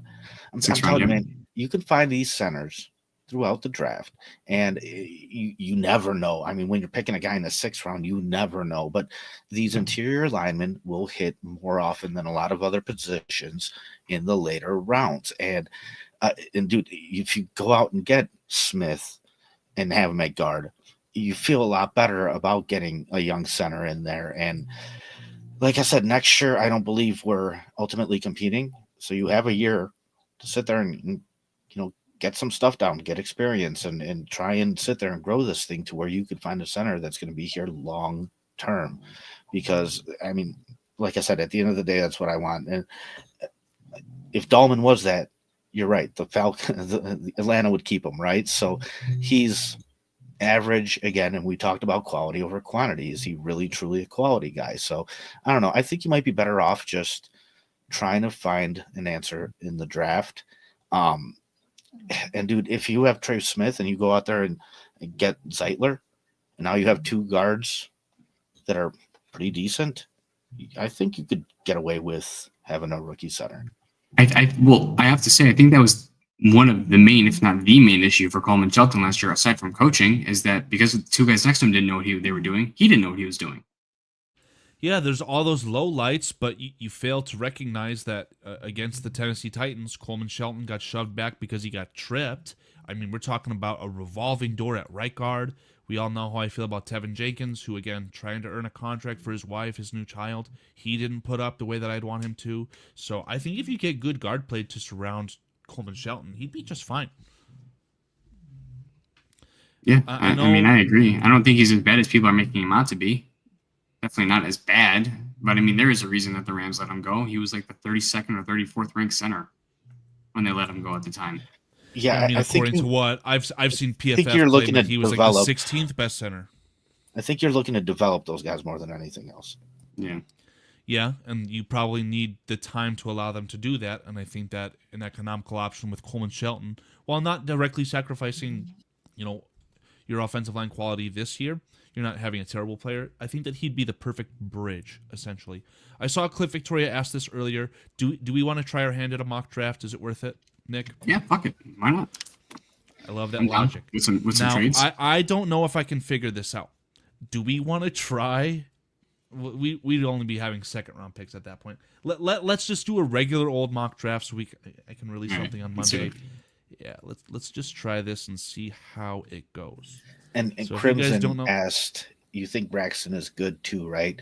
Dude, I No. think we've gotten the value out of Braxton based off where we've drafted him. And typically, the left tackles, those are the guys you're going to have to sit there and draft high. And so for a 5th round pick left tackle, I mean, we've really used them as much as we possibly could. Could he still be a Band-Aid for next year? I guess if you figure everything else out, like if you get these other positions squared away, I guess you could get away with it. But yeah, there's a huge upgrade needed there too. And this is why, like, man, I look at John Michael Schmitz, like he went 1 pick after Tyreek Stevenson. Yep. That's what you should have done.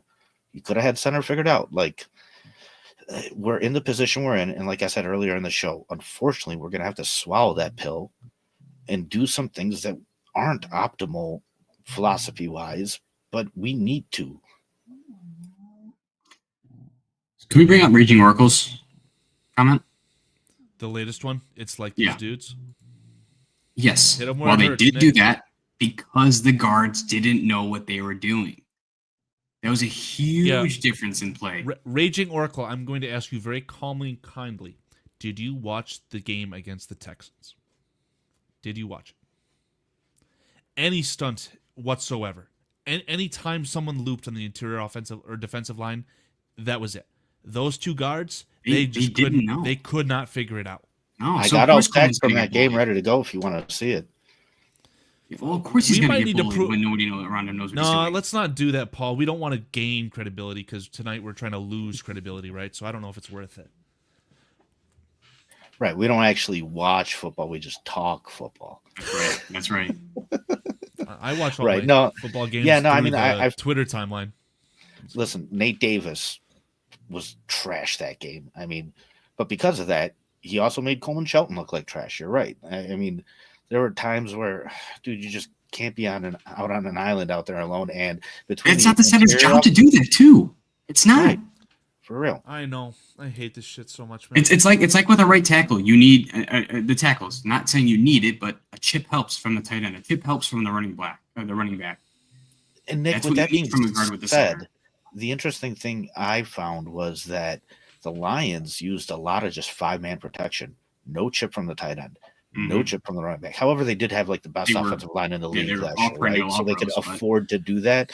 And I'm just curious to see if Ben Johnson's philosophy on that whole thing kind of changes with the, with the quality of players that we have. It has to, of right? course it is. Of course it is. I mean, you heard him in his press conference talk about how he's going to rip this thing down in the studs. He's going to have to design stuff like that because, I mean, I saw a stat that our line right now has 6,000 snaps played in their careers.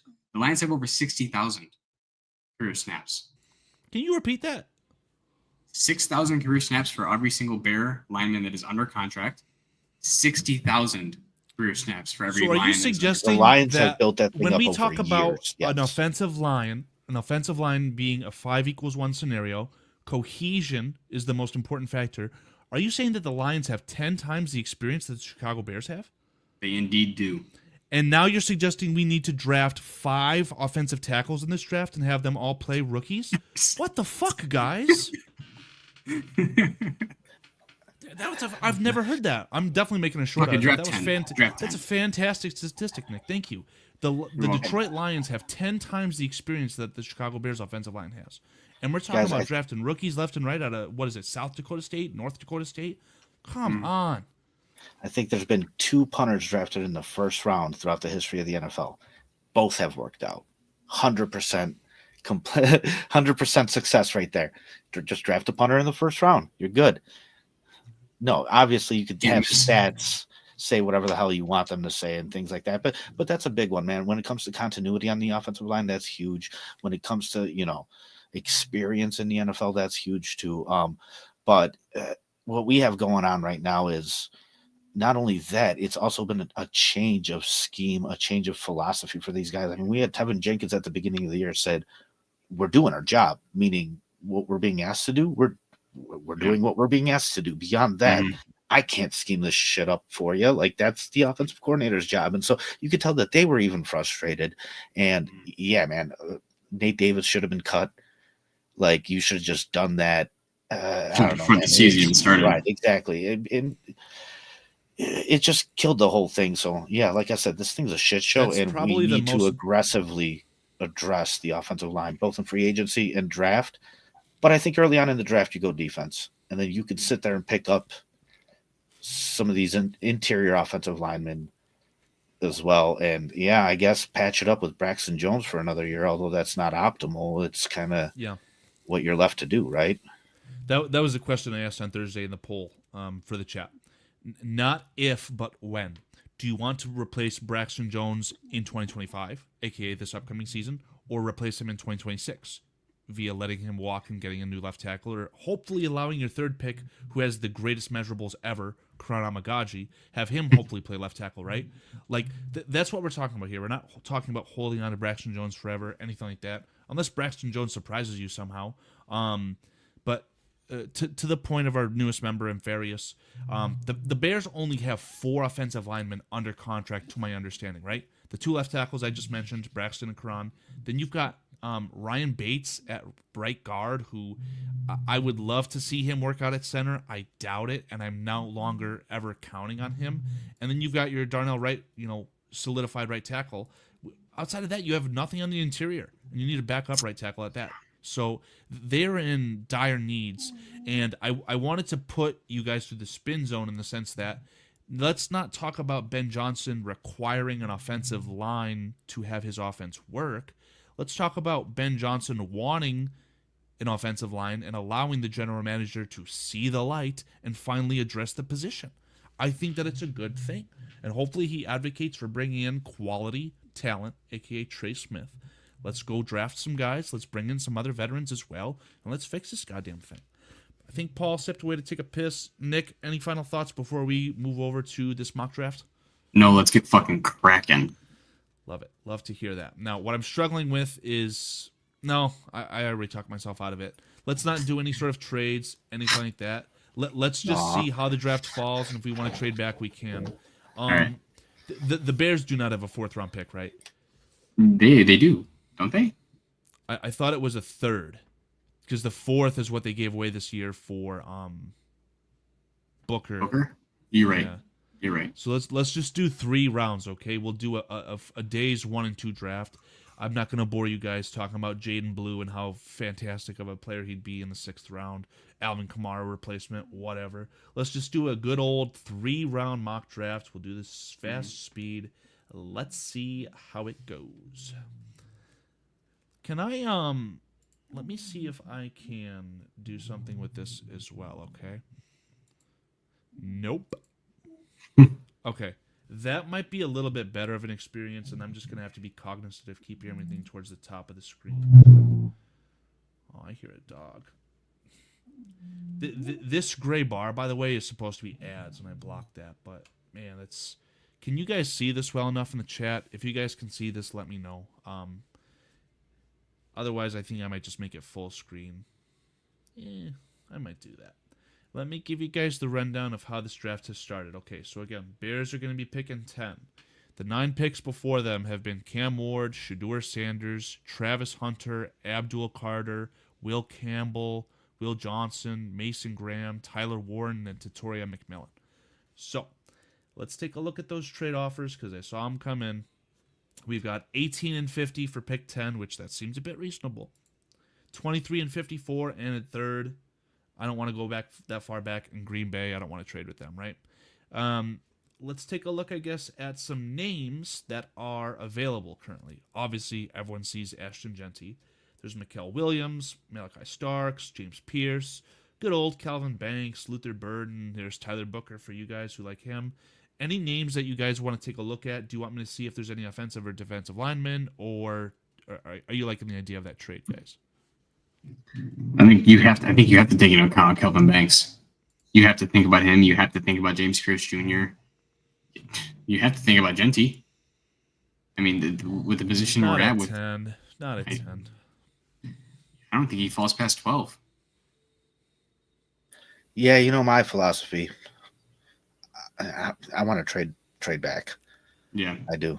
Uh, okay, Nick, are you on board with trading back? Because I'm seeing people in the chat wanting to trade back as well. Yeah, because I think Kelvin Banks can fall. I think Pierce can fall a little bit with his off-field issues. I don't think Genty's going to fall, though. Yeah, I'm with trading back. I'd trade Genty to first offer. Yeah, 100%. Yep. Yeah, let's do it. I think Cowboys take him at 12. No, he will never get past the Cowboys at 12, but this is going to be really funny. I wonder if Seattle's going to select him in this mock. Obviously, they already have Kenneth Walker, but let's accept this trade back to 18 and see what happens. All right, so I'm not interested in the infinite pick glitch. We traded back once, that's it, okay? Yep. So these picks that you're seeing, we're not doing this, end of story. We're picking at 18. So, Damn, there goes Booker. wow. So they traded up for Mykel Williams, again, a Knew very, it. very obvious option, and I love that someone in the chat said that regarding, it was Ampharius. First or Mykel Williams. Mykel Williams is probably going to be a first-round pick because his measurables are great. Yeah. Ashton Genty to the Cowboys at 12. What a fucking surprise. Membu before Calvin Banks, 2 Wow. tackles in a row here. James Pierce at 16. Tyler Booker at... Whoa! Booker would have been the pick. Hey, I love this. I'm definitely framing this as if the Chicago Bears have Trey Smith, okay? Look at this. Look at how that fell Yeah. out. Tyler Booker at 17 in a trade up with the Chiefs so that they didn't... That's so cool. Okay, guys, in this mock draft, the Chicago Bears have signed Trey Smith. Understood? Yep. Alrighty.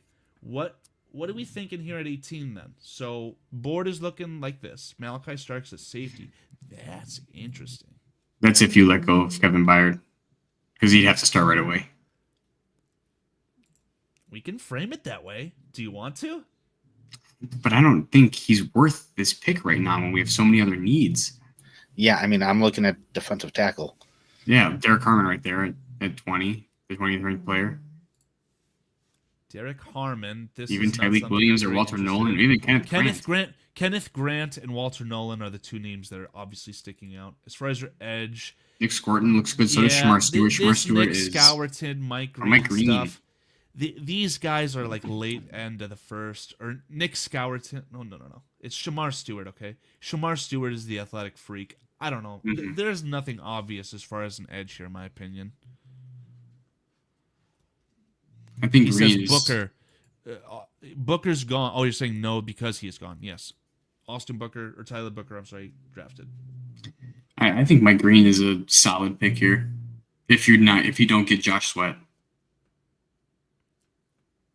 And so is Josh Simmons, though. I don't know, man. This is tough. See, this is the great debate, though, because not to give up too much insider information, but there's a certain someone who's banging the table for Josh Simmons, and I'm not. But I wonder what you guys think of Josh Simmons in a trade down. Walter Nolan. It's so unrealistic, though, that the Bears trade down again and Josh Simmons is still there. We are not. Oh, you think it's unrealistic? How is it Yeah. unrealistic? It depends on how far you'd have to trade down. But if you trade down to end of the first, my thing is I wouldn't be upset if he were to trade back in this and then trade back into the first round at the end of it Later? to pick up a player that Ryan Poles was dead set on. I mean, Yeah, I don't know. Lou and I don't Calvin know Banks are if that off the would board, happen, though. guys. I don't think it would happen either, but it's just a fairy dust thinking about it. Trade back and get Grant. Minister Charles Johnson, you already know what the deal Yeah, is. that's a good but idea. I would be more inclined to just take him here at 18, but I genuinely think that like when I'm looking all of these names, right, the name that's sticking out to me is Walter Nolan. And I Yeah. love how Foster brought it up as well, because Walter Nolan's probably the next best defensive tackle outside of Mason Graham. And in a trade down scenario, this maximizes your draft selection of Gervon Dexter. It's going to Yeah. make any edge that you bring in potentially via free agency better as well. Mhm.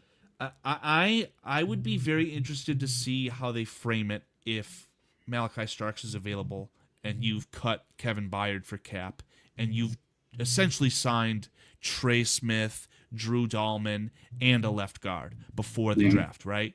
because now Malachi Stark's at 18 in a trade down. That looks pretty enticing to me as well. But if you guys want to go safe, I would be okay with Walter Nolan here at 18. What if they sign Milton Williams from the Eagles, defensive tackle? This is a very unprofessional opinion, okay? The way that I've acquired this thought is unprofessional. I have seen people, we know how we talk about Philadelphia fans and how crazy they are. The Redditors say that they will burn shit down if they don't re-sign Milton Williams. There's, without a shadow of a doubt, I don't think that Milton Williams leaves the Philadelphia Eagles. I think that he's that valuable to them. So if we could get him, that'd be cool. But now we're talking about having to pay him oodles and oodles of money, again, after we've already verified that we've acquired Trey Smith. That's not going to fucking happen. No, I agree. Yeah, I think trade back again and then take Nolan Foster. We're not playing the infinite pick glitch. I'm sorry, man. I know you're an AI chatbot. We're drafting at 18, and now it's who are we picking? Nolan. I mean, Green, honestly, if you Grant? wanted Nolan to begin with, then you would have just taken a different trade.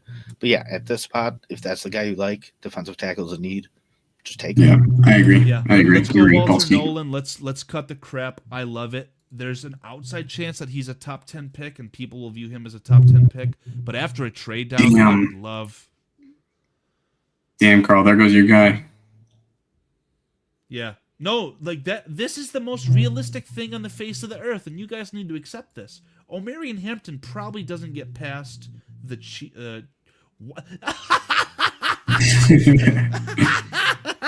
Josh Simmons at 22 to the Chargers. All right, guys, it's been a fun stream. It's been a very fun stream, everyone. That's the most unrealistic thing I've seen in my entire lifetime. O'Marion Hampton probably doesn't get past the Chargers here at 22 unless they take Colston Loveland. I'm so certain of that. Yeah. Speak of the fucking devil. Don't need him. You guys want to draft a tight end at 39? Nope. Don't need him. Tell me why. You have Kokomet, and you already saw what happened. And I don't know. Ben Johnson's going to be different. The Raiders didn't need Brock Bowers. They had Brock Bowers is a do-it-all kind of player, though. So was Colston Loveland. Colston Loveland could get 1,500 yards receiving for the Chicago Bears without a shadow of a doubt. But then why didn't we take Brock Bowers last year? Yeah, exactly. I'm just playing devil's advocate. Like Colston Loveland, I don't see him getting past the Chargers or the Colts. Like you're acting like a Buckeye. I apologize. I apologize. That's a pretty big insult, actually. Whoa, yeah, this is kind of scuffed. Shamar Stewart, this is the player who's just like insane athletic traits, just zero production. I mean, this might be what Dennis Allen's looking for. I don't know about that, but like just from a physical skill set, this guy is the definition of a freak. Yeah. Yeah, Bear Truth 9, Shamar Stewart. I think that him falling this far is insane. I think he's an easy selection here. Yeah, definitely. Yeah, he's a freak.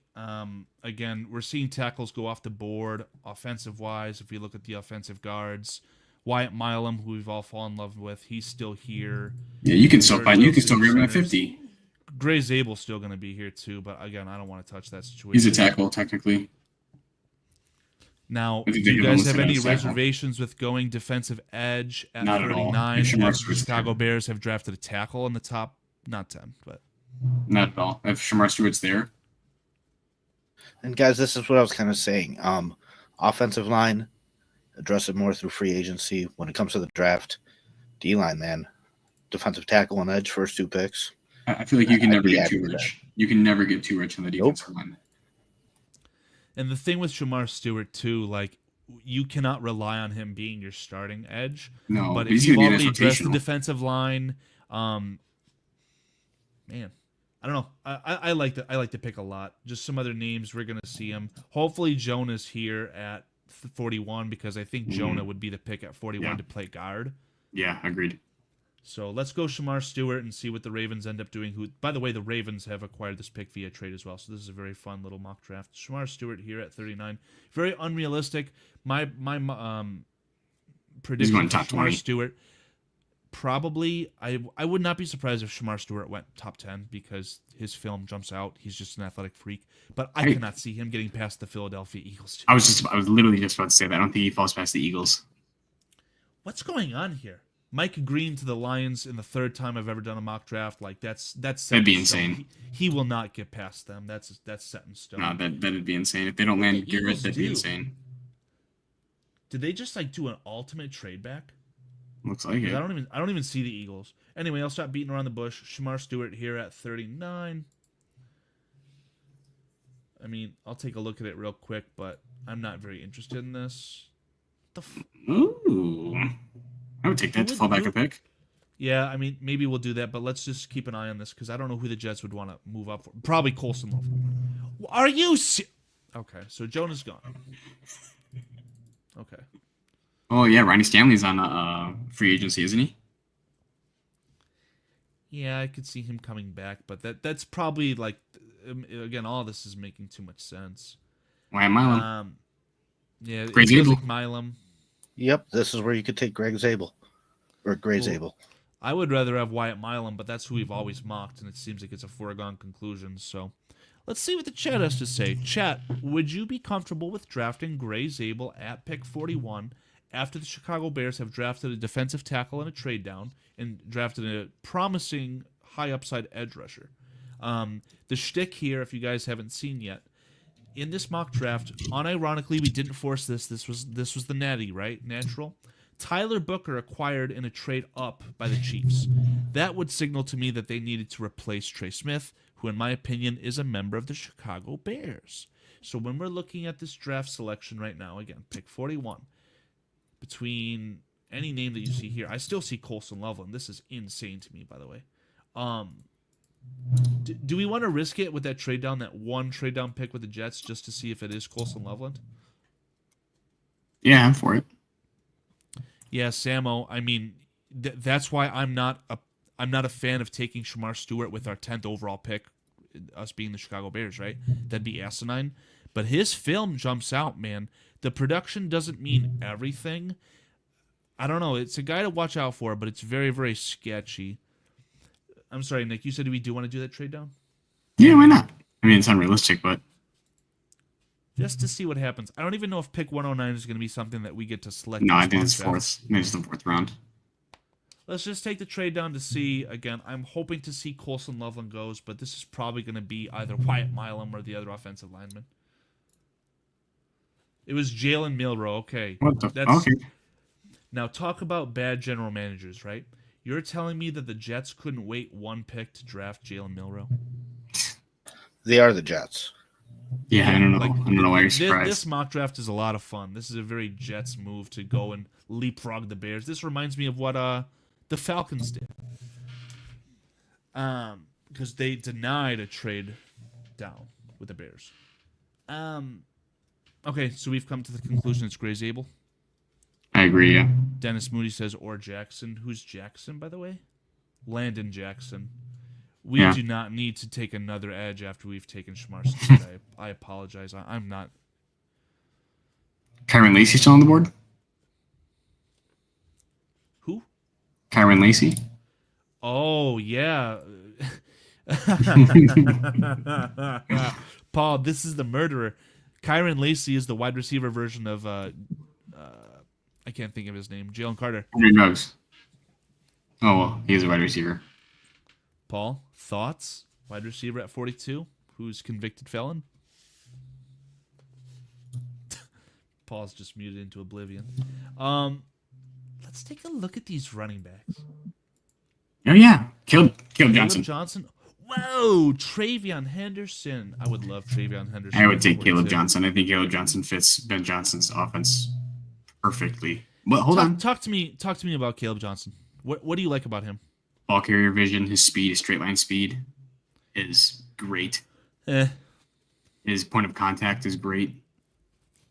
How would you feel if I called Caleb Johnson a bad David Montgomery? With the context being, I think that David Montgomery is like a top 20 back in the NFL, a very, very good football player. I agree. David Montgomery is a top 20 back. No, hands down, no questions asked. But again, how do you feel knowing that me saying that Caleb Johnson's comp is just a bad David Montgomery? Respectfully, I disagree. Okay, I like it. But see, the thing is, he prefers Wyatt over Zabel. Me too. The thing is, I feel like you can get the same production out of all three of those backs. and even Cam Scadaboo if you wanted to go that far. Does that make sense? Say that again? I feel like you get close to the same production out of all three of those backs, Caleb, Quinshin, and Travion. And I'd even throw in Cam Scadaboo in that group. That you could get close to or the same kind of production out of all of them with Ben Johnson. I think he can get the best out of all four of those guys. Okay, we're gonna not take a look at running back right here, unfortunately, because my draft gem as far as a running back, if we can't get Ashton Genty in the late 20s via trade down, I would love O'Marion Hampton at 39. Yeah, or 41, I agree. I like him. Or 42 in a silly trade down where the Jets move up to acquire Jalen Milroe because they thought the Bears would draft Jalen Milroe. Let's just take a look at the big picture yet again. I think it's offensive lineman, man. Like, it's boring, but it's Wyatt Milam. Yeah. For me, Samuel says check tight end or guard. Yeah, Colson Loveland's sitting right there, but I don't know, man. You don't need him. You guys are just going to call me a Michigan homer. If Colson Loveland's not going to be here, that's why I don't want to make the pick. Right. Go Donovan. I think he's a top 18 pick, but that's not here and there. My brain's just not working. Who is Donovan? Okay, Ohio State. 6'4", 320. Oh yeah, I have heard good things about him. If there's anyone else, Bear Truth 9 of obviously, or anyone else in chat, what is the proponent for Donovan Jackson? Is he better than Wyatt Milam? Draft a kid from West Virginia. I know it's just boring, but I think the pick here is Wyatt Milam. Yeah, it is boring, but like somebody said, you want Caleb running for his life against 68 sacks, guys. Like, yeah. You're just gonna need to address it aggressively. Samo, is Wyatt Milam plug and play in your opinion? I know that Wyatt Milam's a tackle per se in college. He's listed as a guard in this exercise, and all indicators are that he's going to play guard. I think that Wyatt Milam is your plug and play left guard. Could be. He played LT when Simmons got hurt. Interesting. So I feel like maybe that would have tanked his draft stock. Yeah, both are plug and play.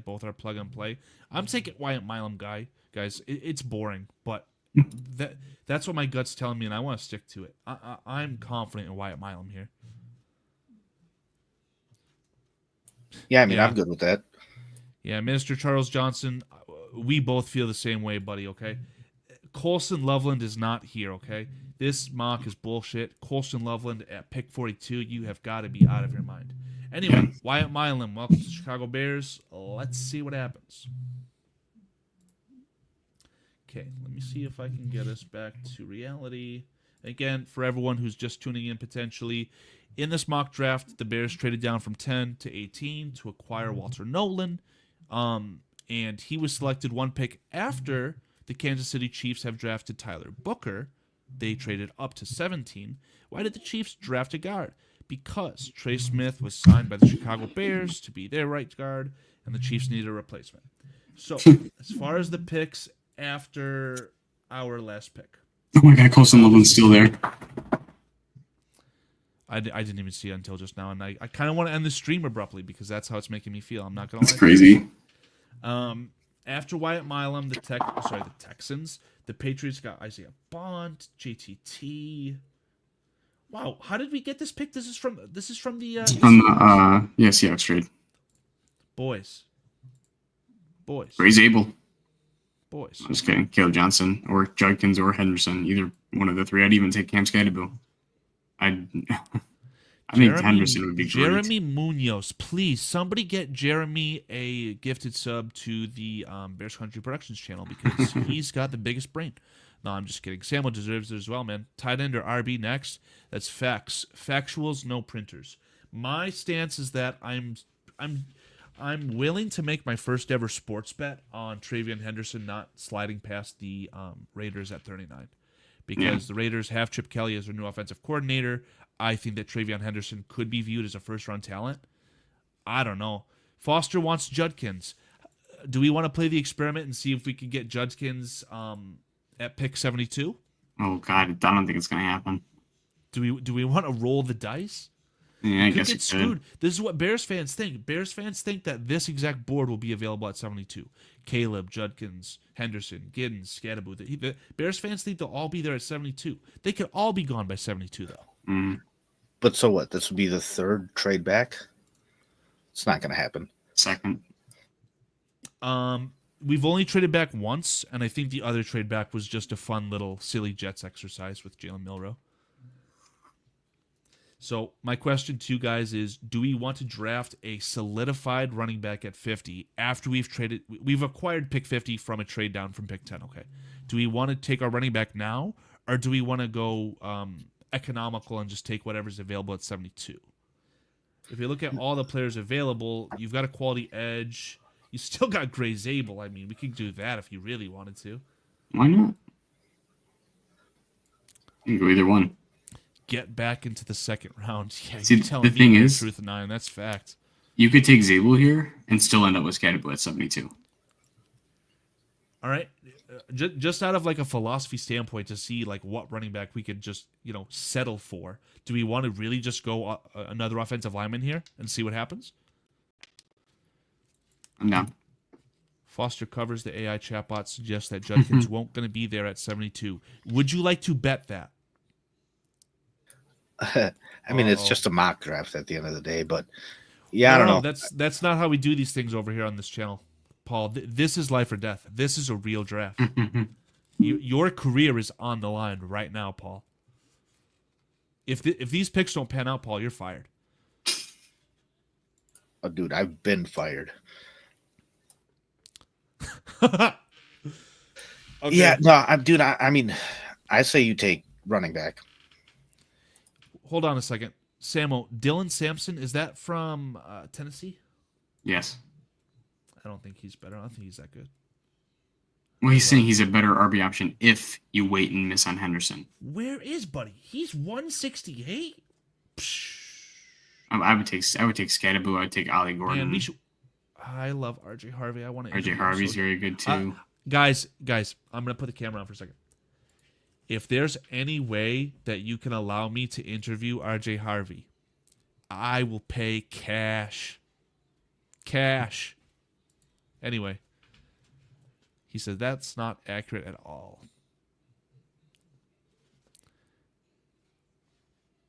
Oh, Foster's saying that Judkins won't be available at 72 in April. That's fact. That's fact. I mean, dude, so Zabel would be your center, like Aunt Farias is saying? Yeah. You could conjure up any scenario, but I guess the best outcome is that he's not your plug and play center, but he's a high talented player that you can develop and not count on because you don't need to. I mean, that would be enticing to me. I agree. I like the pick. What? To be fair, and Farias, don't do it. Don't fall for it. It's just a Senior Bowl, bro. It's called the Reese's Senior Bowl. It's just a snack. Which one? Oh. Samo's calling me out on my Dylan Sampson. Bro, he's considered to be a burner, right? He consistently He's gets very caught. fast. He consistently gets caught. Samo, I ask you to watch his tape. Yeah, Milam could be your center. Possible. Whatever scenario you want to conjure up, I think that you invest in the offensive line here, and we're going to roll the dice. I say go Zabel. Gray Zabel, welcome to the Chicago Bears. Let's see what running back is available for us at 72. Oh my God! Well, that was Henderson. We're not gonna talk about this for very long, guys. I think you go Henderson over Judkins. Absolutely. Even though I love Judkins.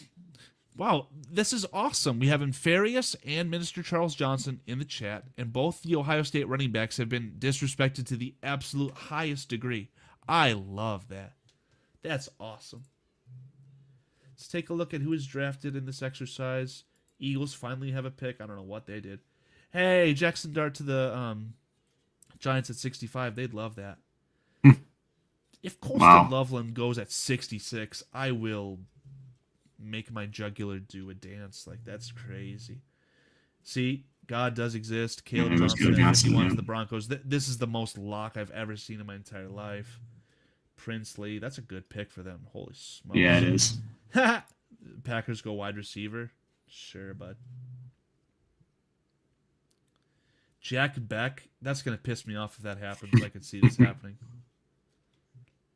Jack Sawyer, he's a first-round pick. That's silly nonsense.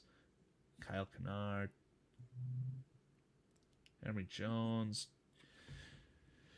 Yeah, guys, there's not much to talk about here, in my opinion. Yeah, you got to take one of these guys.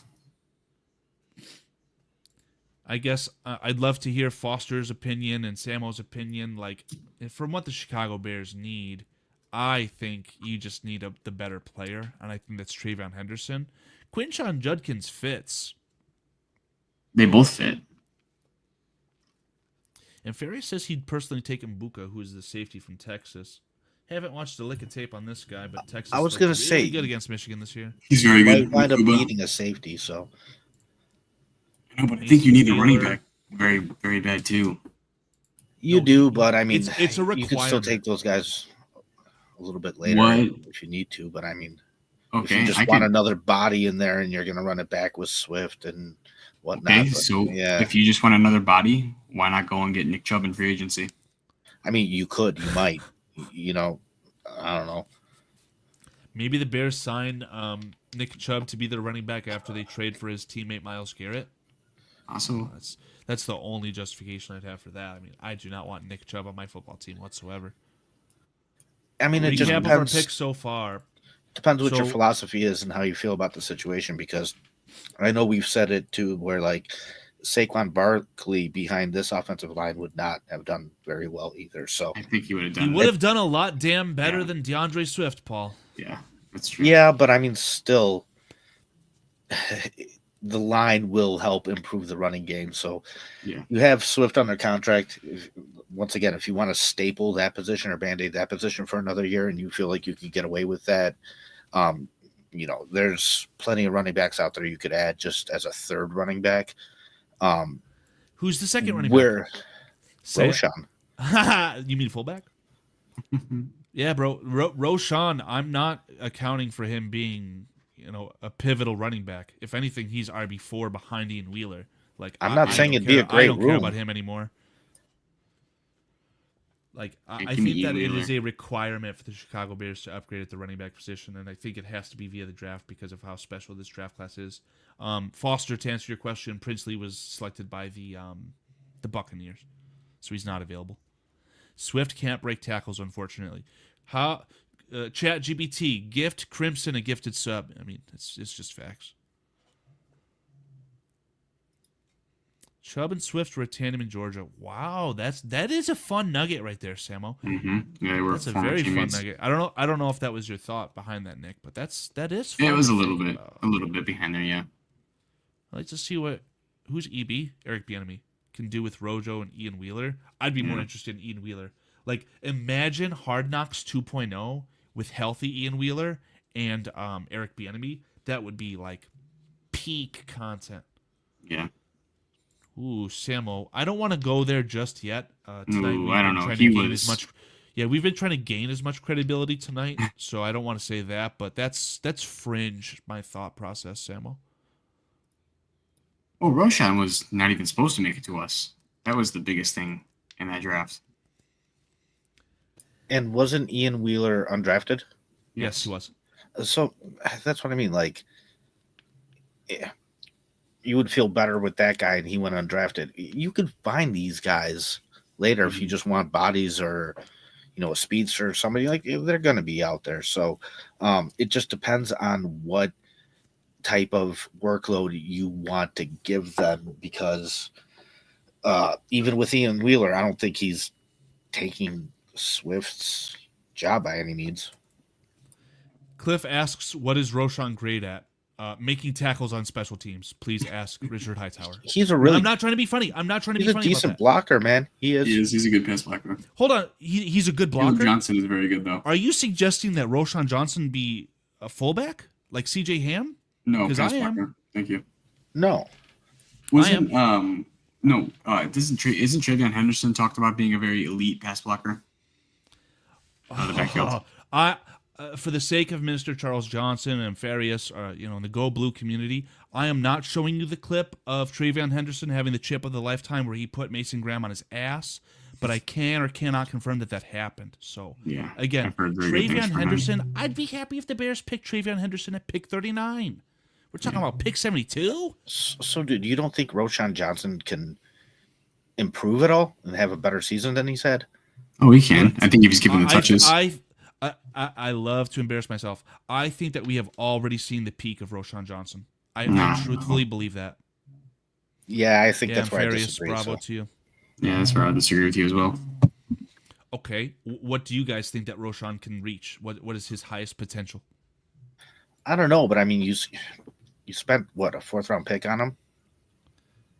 Didn't we get that from? It was Tyler Scott was acquired via trade with the Eagles for Robert Quinn. I don't know if that was just our natural 4th-round pick, but I mean, we're talking about a day 3 pick, man, who's already gotten you some mileage. I wouldn't even call it mileage, though. It's barely even any mileage. He's played 3 years for us, right? I don't think he's completely useless, like you're making him out to be. So, I mean, well, the problem is he's a bit damaged goods too, right? Like these concussions are no joke. Like he's got the condom on his head. Like I'm not relying on Roschon Johnson in the fucking slightest. If you want to roll into the season with Rojo as RB2, again, I'm gonna make my jugular do a dance. Like we're not doing that. Yeah. Does Karl know Simo was coaching Rojo? What? Expound on that. Can you elaborate, please? Because he was a run game coordinator.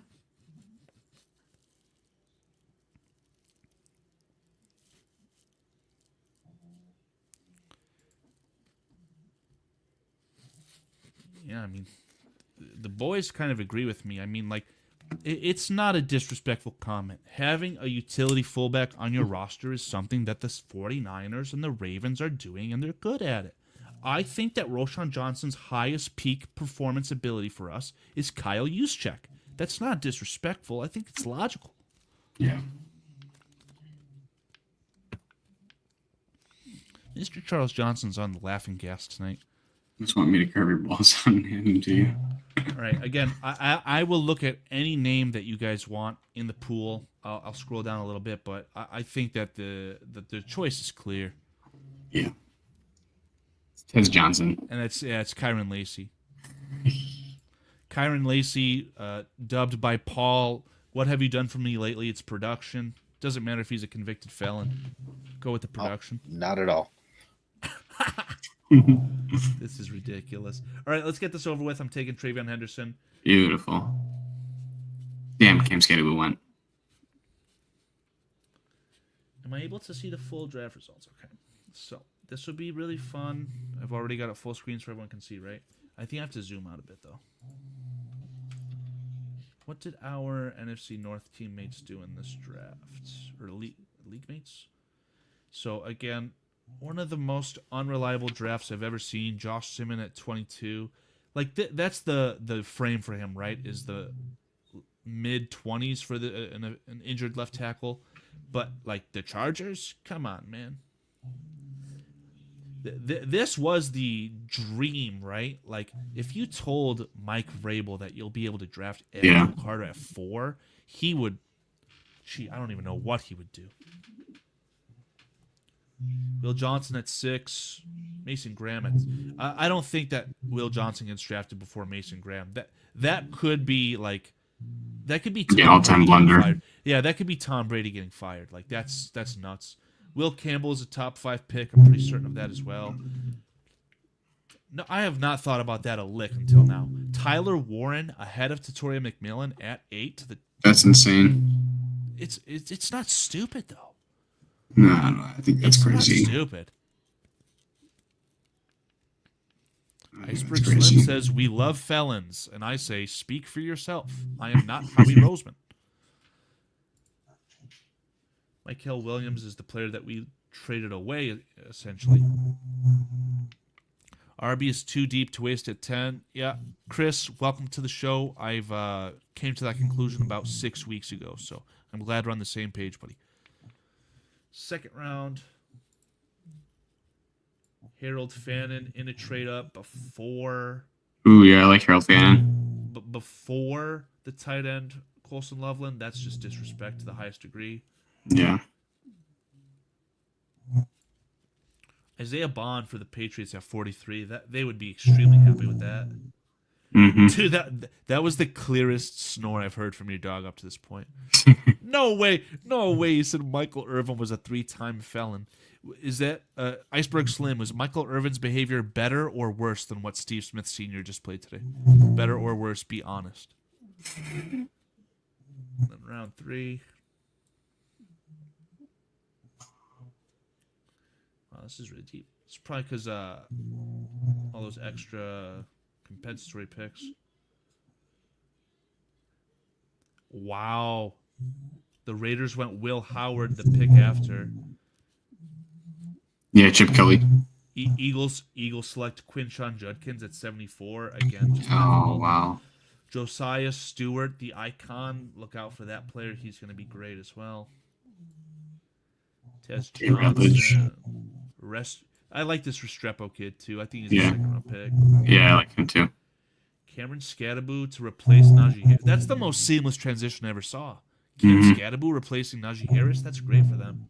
What about Najee Harris in free agency? For less than $1 million a year, potentially. Oh, okay. To He's replace had Roschon Johnson. 4 straight 1,000-yard seasons. Let's not. I mean, He's not a I good think player. what isn't AJ Dillon out there in free agency? Cam Akers. Yeah. There's guys out there. AJ Dillon tear his quad off the bone twice. Like, if we sign AJ Dillon, bro, no, thank you. I don't like AJ Dillon. I'll agree. I don't want him. Chad Speaker from the top rope. What about Tank Johnson and his machine guns? I wonder if I could get a picture with Tank Johnson and Sam Hurd in the same frame. That would be beautiful. Omar Norman Lott. I would hate for that player to be on the Bears because that'd be such a mouthful to talk about. I think Nick's dog agrees. Yeah, 100%. Well, gentlemen, I think this was a fantastic mock draft. Genuinely. Full recap. Bears trade down from 10 to 18 to acquire pick 50. Bears draft Walter Nolan at 18 after Tyler Booker. Is that his name? The guard out of Alabama? Is it Yes. Tyler Booker? Yep. So Tyler Booker selected 1 pick ahead of the Bears to replace Trey Smith, who the Bears had signed in free agency according to this mock draft. And then we got the high upside Shamar Stewart at 39, which that's unrealistic. Wyatt Milam, who's this is like the 10th time I've mocked him to the Bears. We actually went back-to-back offensive linemen in the second round with Gray Zabel as well. And then Travion Henderson to cap things off, man. This would be a fantastic mock. This is identical to what we did last time, Paul. 4 linemen and a running back. Like, that's the formula. That'd be perfect. Yeah, I mean, that's where I kind of see this thing going, man. Like I said, just due to the position the team's in and our needs, you're kind of handicapped to sit there and address it aggressively. Yep, couldn't agree more. I think that's what I'm going to name my sign moving forward. 4 linemen and a running back. It's just what it is, man. Yep, exactly. Real draft can be unrealistic too. Yeah, Cliff. This is a mock draft. You guys hopefully are watching this on Monday, February 24th. The combine's starting on the 27th, guys. There's going to be guys like Mykel Williams, Shamar Stewart, who maybe a couple weeks ago you thought, oh, maybe you could get them at the end of the first round, beginning of the second round. And these guys are going to become bona fide top 10 picks just because of their measurables and the way they perform at the combine. That's just how these things work out, man. Agreed. There's going to be a guy like Gray Zabel. Oh, my God. I'm talking about him going in the 5th round. He might be a first-round pick for all I know. I don't know. That's the beauty of the NFL draft is that there's 32 organizations who have differing opinions. It's kind of similar to this live chat, right? We've got 3 different people on the panel. We've got 50 people in the chat. We've all got different opinions. But now you've got organizations behind it as well. Stuff gets convoluted. Only thing I'll say to cap things off is that I cannot wait for The Beast, Dane Brugler's The Beast, to be released. I will tell that like cocaine. No, it comes out late, dude. It's a draft guide. It's going to be No, 2 days. The combine. 2 days. Are you he's okay. Gentlemen, any closing thoughts? Get Karl ready to crash out. Yeah, no, I think I'm good. Thank you, everybody in chat, for participating. And, bear down, everybody. Yeah, definitely. Yeah. Great chat. Last Love thought from Tony Moy. If we draft a kicker before the day 3 picks, so in the 2nd or 3rd round, Paulie, what would you do?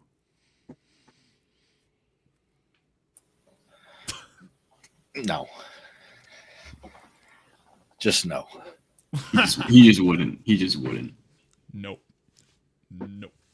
Gentlemen, it's been a blast to chat. You have been fantastic as always. Always, man. Cannot Always. say thank you enough. You guys are fantastic. I cannot express how much I appreciate you guys spending your time.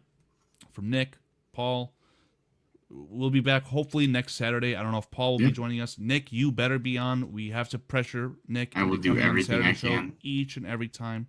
It's going to be 100%. a requirement moving forward, buddy. Paul, really appreciate it. Till next time, guys, bear down. Bear down, boys. Bear down.